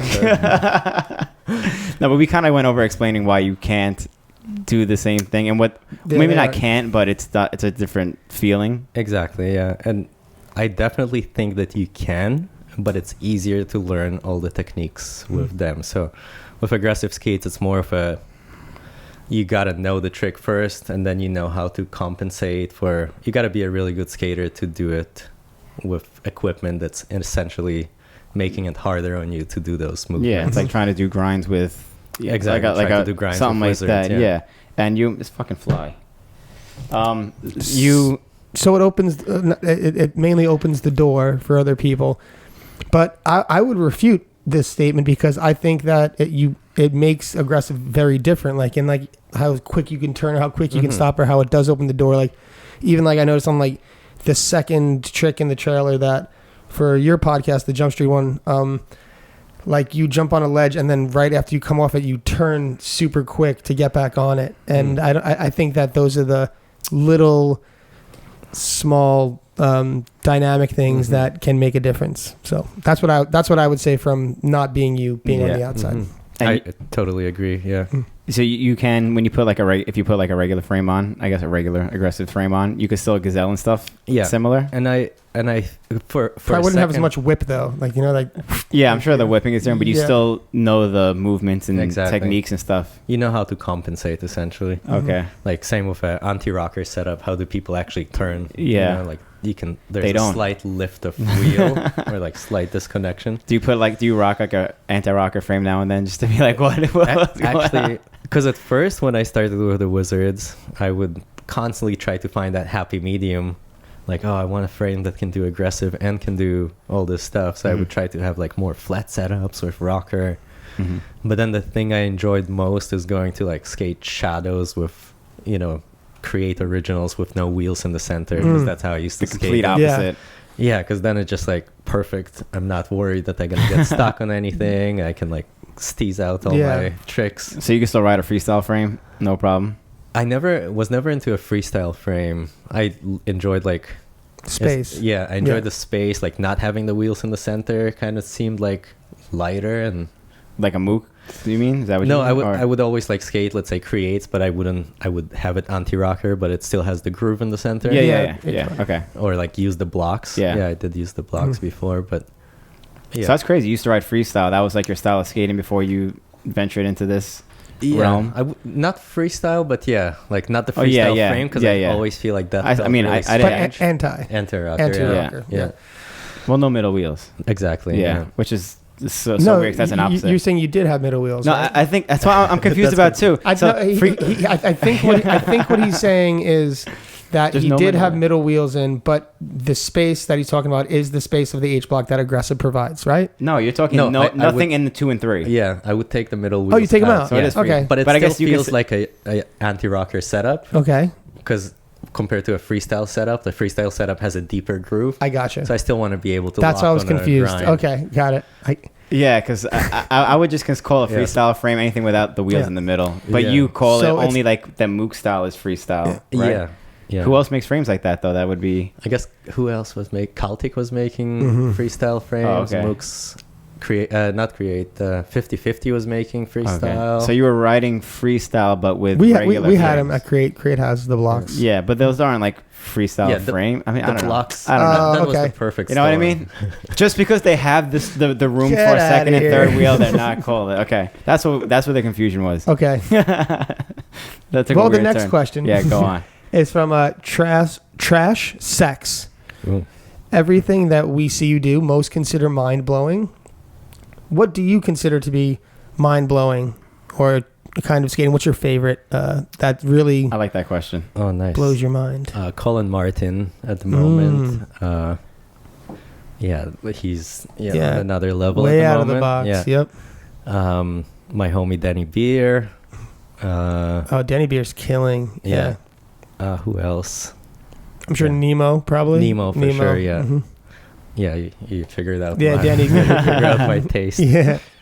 But yeah, so many skaters. It's cool. I do see a lot of, I don't know if it's like how like the crossover, but like the Bobby Spesov guy from Israel and just Mike Torres, like even when he skates aggressive seems like one of like more enjoyable for me because like I can see the technical wizard stuff in his skating plus traditional aggressive. So yes, the blend. Yeah, I personally like that too. The mix of both the worlds. Blend. Yeah, it's just refreshing, like something. Spice it up. Yeah. Yeah, it's cool. I don't know if it's just something I can relate to more, but I like that. I like seeing that bring those elements into aggressive skating. Right.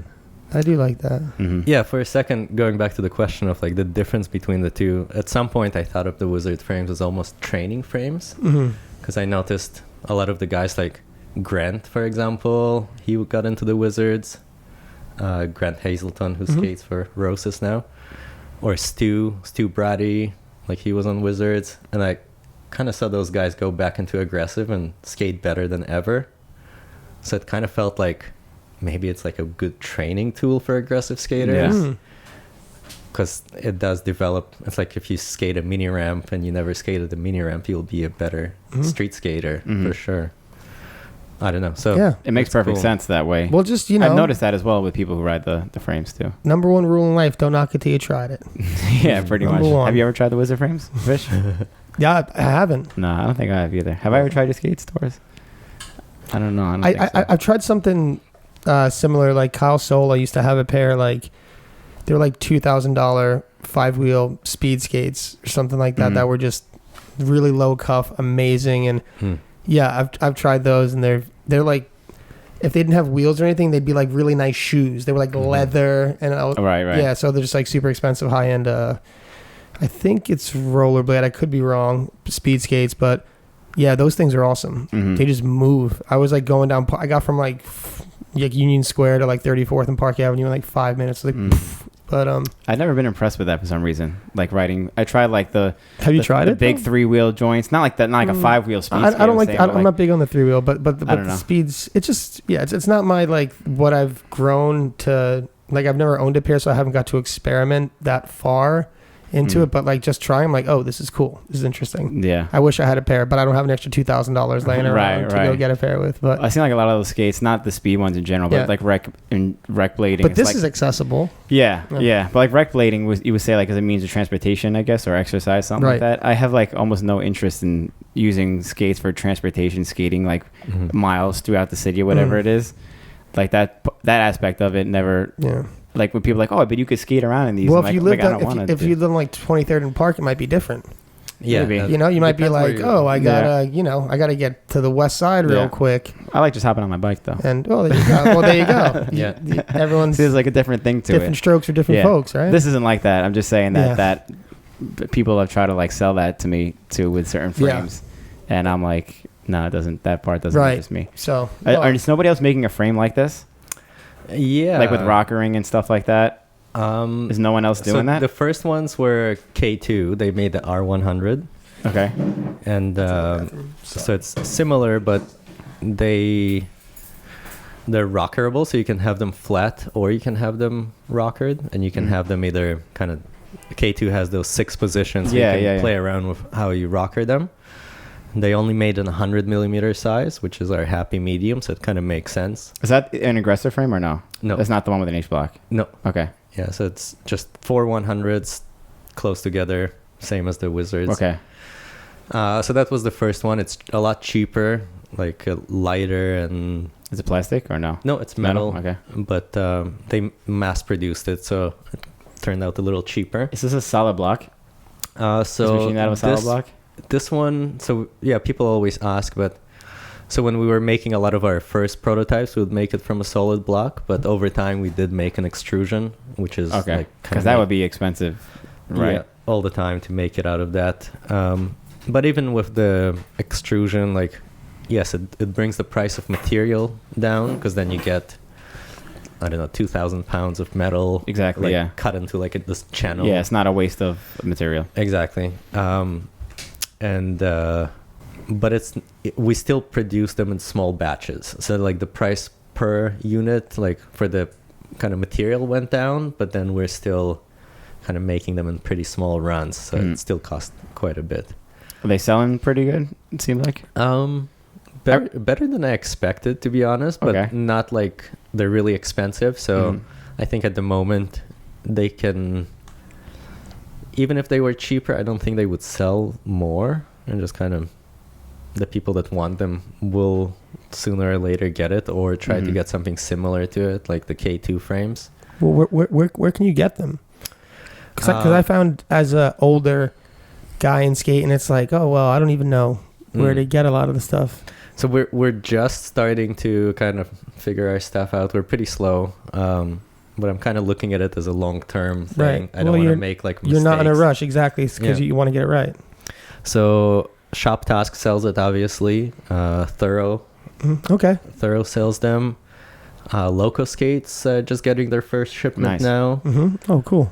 From stores, I think that's it. We sell them through Mushroom Blading as well, and Wizard Skating. So we started as like, it's not just from us, and like I don't want to go to stores and try to sell them on this product. Maybe we'll get them on the Jump Street store. Oh. Yeah. Along with the shirts, the 5-panel hats, some wizard frames, like little mugs. But yeah, I'm kind of open for whoever, for stores selling it. I think it's great. And I'm just like really anal about like making sure that the price is high. Like I don't want people like starting to play around with prices and like. Of course. And part of the design, like why the frame is expensive, because the store has a lot of markup. So like the stores that buy it have a really good profit on them. Yeah. And as a store owner, that was a principle that I, of course, wanted to make sure that's like with intuition. You're not liners. undercutting the stores. Exactly. That's number one. We had that same issue with Create. We were like, some people would try to sell the frames like $5 less than other stores, and we're like, no, you have to sell it at this price, or else we're kind of screwing over other people that we're dealing with. So exactly. Yeah. So I'm kind of like anyone who's gonna try to do like price joke, kind of sell it. I just wouldn't sell to of them. Course. Yeah. Like, well, that's respecting your other clients. Yeah. So yeah.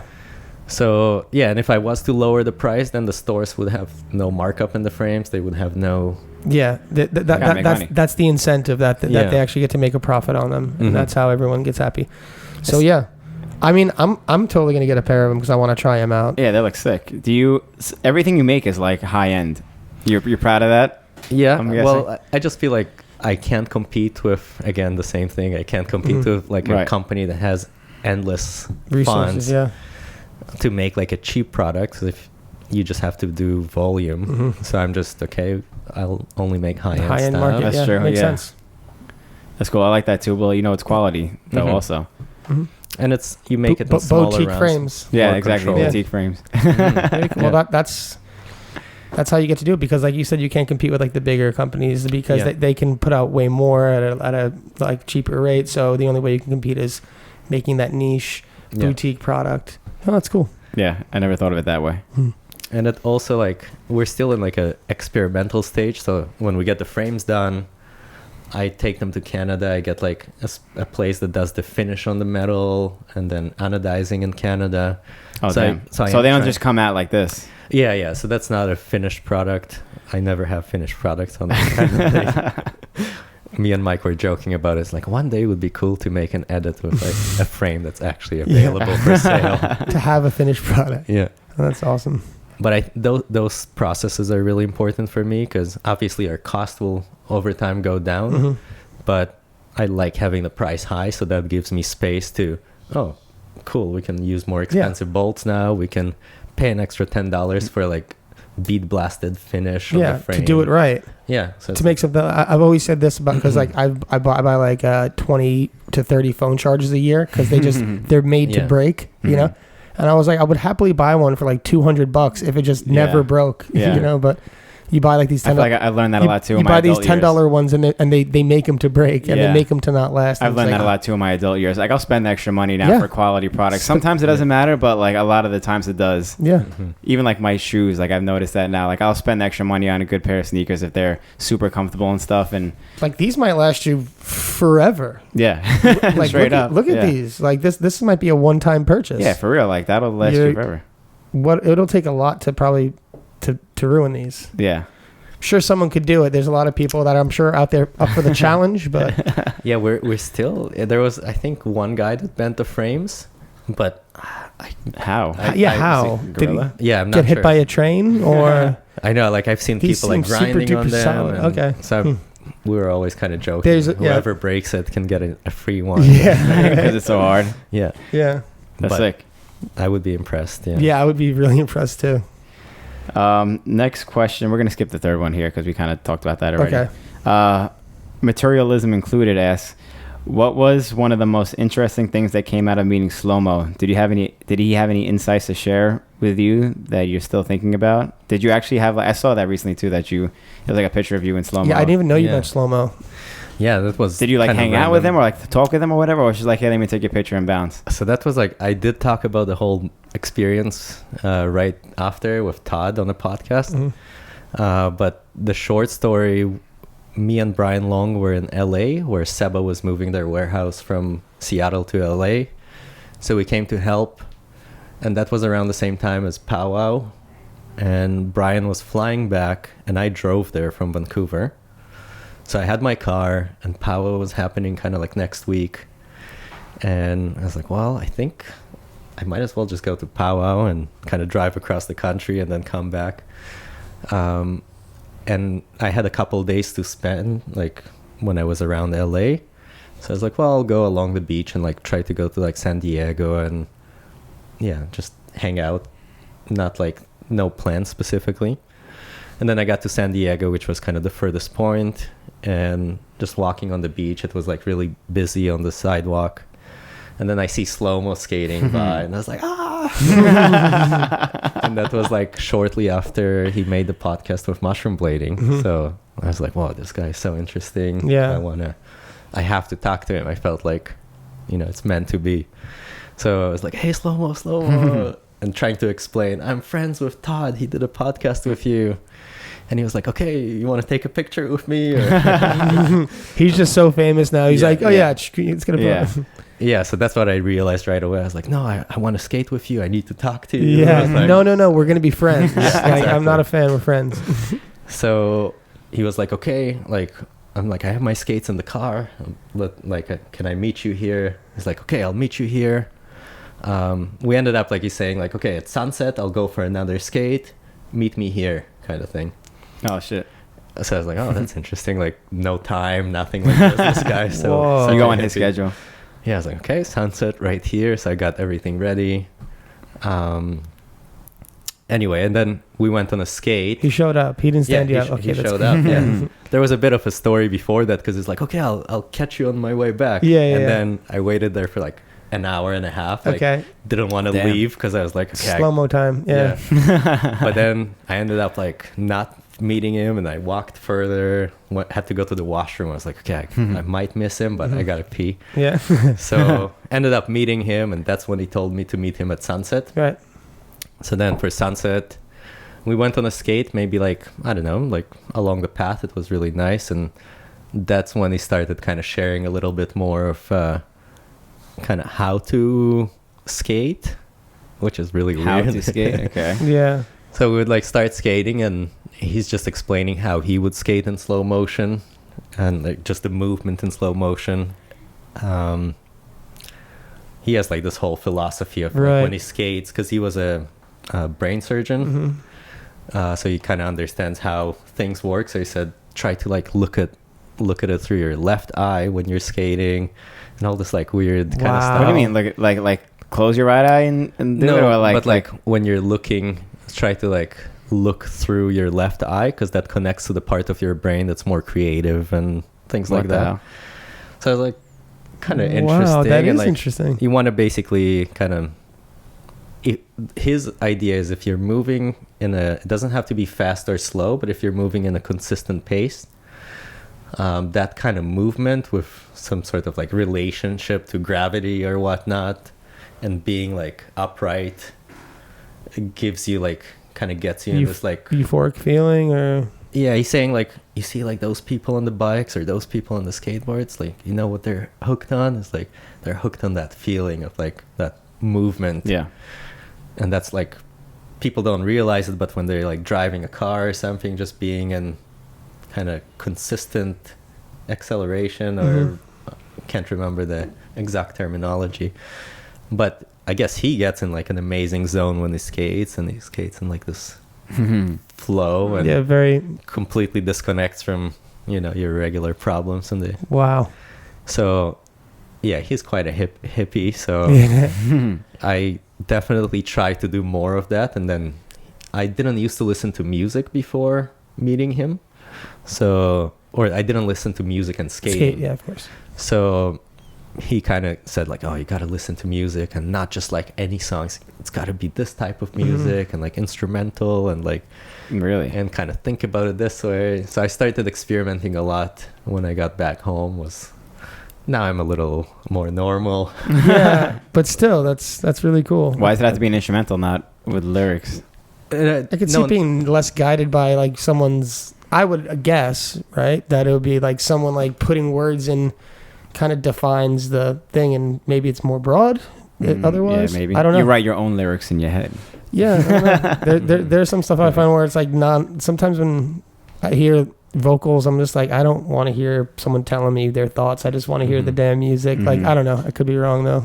And I can't remember if it was just instrumental or what, but yeah, he had like some really interesting ideas, and I started asking him more questions about just all different kinds of stuff, and then let him try the wizard frames because I was kind of on the mission. Wizard frames were pretty good at the time.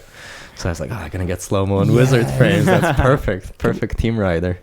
But so he tried them and he liked them, and then, which didn't make sense because they were like a little heavier. They weren't really designed for what he's doing because he's trying to stay in a straight line. Right.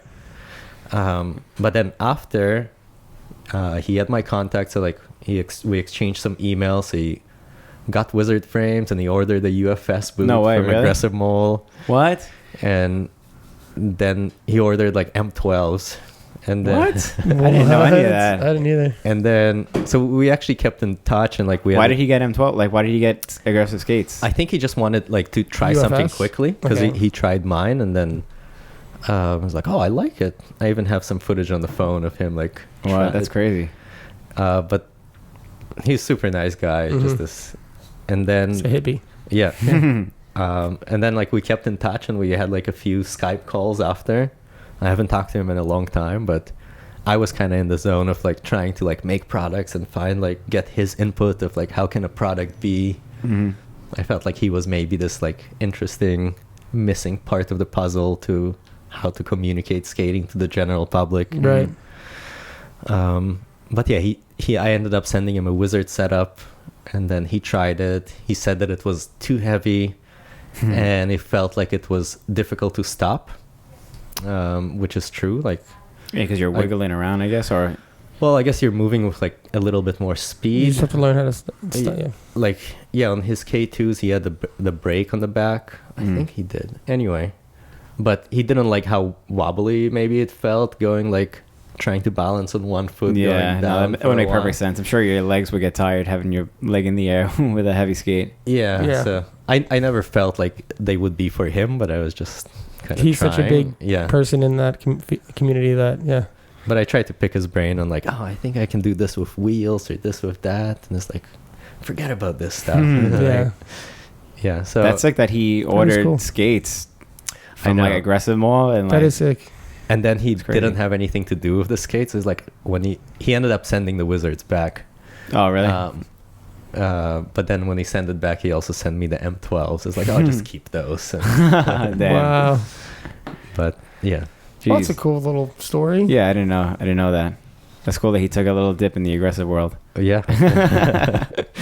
At his old age, yeah. Yeah. Well, we got just a few more questions. Yep. Let me see. Did we go through this one? No.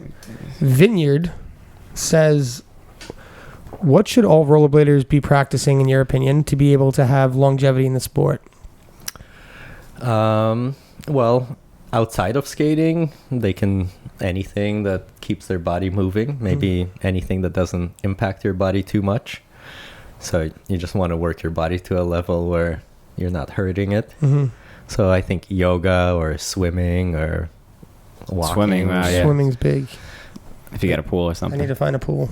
Yeah, myself, I can do a better job to stay fit or stay healthy, but I try to do yoga as much as I can. Usually summertime I'm just too busy, so I don't do it, but wintertime I try to do it twice a week. And that's, you don't really see immediate results, but I think it's a good practice to complement skating because it's very low impact. So yeah, for skating, especially aggressive skating, you want to complement it with low impact anything. Yeah, just being active. But in skating, I don't, maybe using more bigger wheels to commute and things like this does build your muscles and makes you stronger. Less impact as well. Yeah. Eating healthy and stuff like that.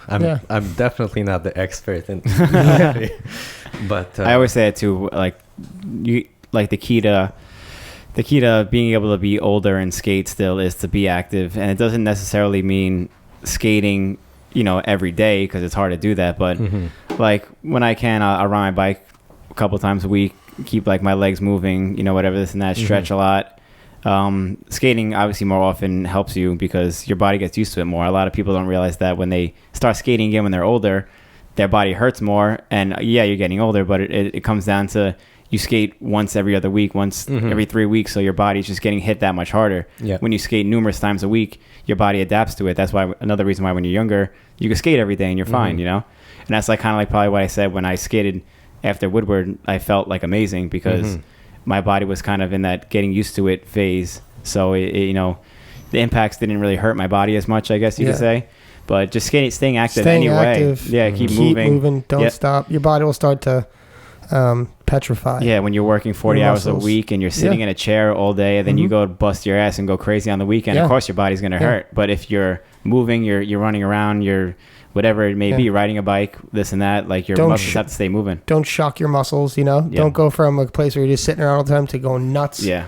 Ease back in, keep moving, keep limber. Yeah. That's why I always hate when people complain like, oh, I can't do it, my body hurts. But it's not your body, it's the way you're treating your body. True. There are exceptions, but generally speaking, you're correct. Yeah, exactly. Yes. Yeah. All right. Well, thank you, Vineyard, for the question.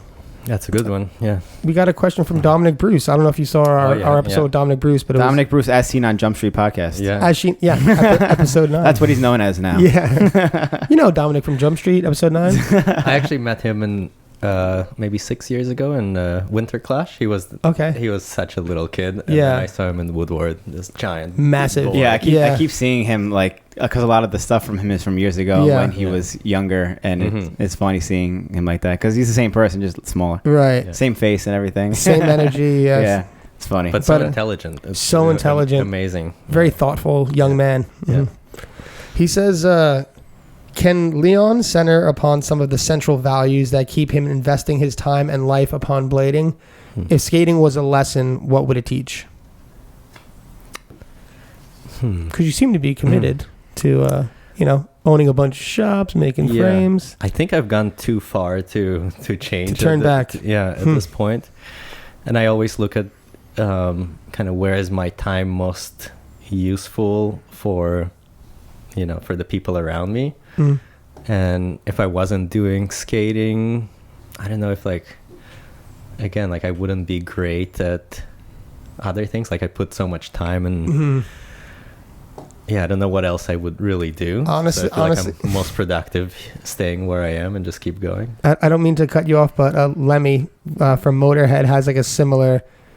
He was like, I wouldn't know what else to do. It's not like I'm qualified to be an electrician. I've spent so much time trying to do music that I'm stuck in this thing. So that's a very honest answer I think you've given. Yeah, I hope so. Yeah, trying to be honest as much as I can. But what maybe patience is something I learned from skating, even with like the whole wizard thing. Like people always pushing me like, oh, you got to have a website, you got to have a logo, you got to have this. And then, I don't know, just if it doesn't feel right, don't rush. Like it's better to do it right than do it on somebody else's schedule. Yeah. So for the longevity and like looking at the bigger picture of, I don't want it to be a project that fails a few years down the line. And I want it to be something that's with me for forever kind of thing, and always keep developing it. And I don't know, that gives me satisfaction of like, oh, maybe like this and this can work together, and boom, and it works. Maybe slightly not trying new things but improving old things and giving it enough time to test it, and letting the right people kind of come to you in a way. Maybe building a good community around you. Yeah, you're just overall, you are if you are someone who's going to be invested, like I'm glad it is someone like you who seems to be doing it, pushing in the right direction. You're not like a huge big, you don't have a big company behind you or anything like that. It's just you. And a concern for quality. Yeah, is obviously one of like the most important things to you when it comes to making your products. Yeah. Yeah, for sure. But it's also like a fine balance between, yes, you can make the product better, but I don't know, is that necessary? Or like, what is the consumer gonna need more than what my idea of it? So I don't know if that makes sense. Like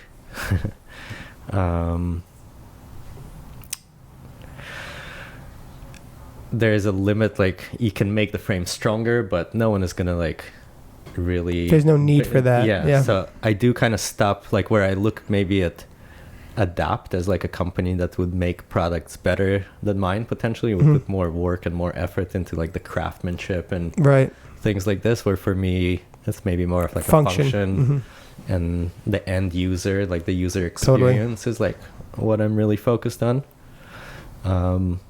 Function over fashion for you. Yeah. That matters too. And you're like, it's relatable too, because you're just like any one of us, you know, just like regular skates. Like how John starts like them skates, whatever, like everyone supports him because he's just a fellow blader, you know? Exactly. And you know what people want. And it's great that you have the shop that you could get direct feedback from people, which is how you develop this. And, you know, familiarize yourself with intuitions for the liners and stuff like that. And I love that, like I said, everything's high quality. Like it's top notch, like the liners, the frames. They are premium products that come at a premium price, but you know, you get what you pay for, and the longevity. And like I had my, like these, like you said, these frames will last forever. I had my Intuition liners like 3 years now, and I'm still rocking them. Nice. They're torn to bits, but I still rock them. You know, they're the only liners that could work in my them skates without me getting like blisters and stuff. Nice. So I'm still rocking them, and it's good to see more products like that. Yeah. You know, It's good to have that range. Yeah, I hate like something simple like putting on like a shitty quality T-shirt, or like wheels that you put on where like a week later they're chunked and stuff like that, you know. Like I'm over that stuff. I think as adults we're all over that stuff, you know. So we need longevity. Yeah, as in general as society, everyone is looking for those products. Right. Yeah, like maybe at first when everything went to China and everyone is making cheap products, it was easy to kind of bring the consumer, hey, look, we have the same thing, but it's half the price. Of course, yeah. But now, maybe 10, 15 years you're starting to realize the impact. The impact. No, you are, because there are certain I've certainly skated certain skates that have fallen apart. Yeah, super fast. So I'm not gonna say names, but it's true. I didn't want to say names either when I was talking about stuff. Yeah. So that's important.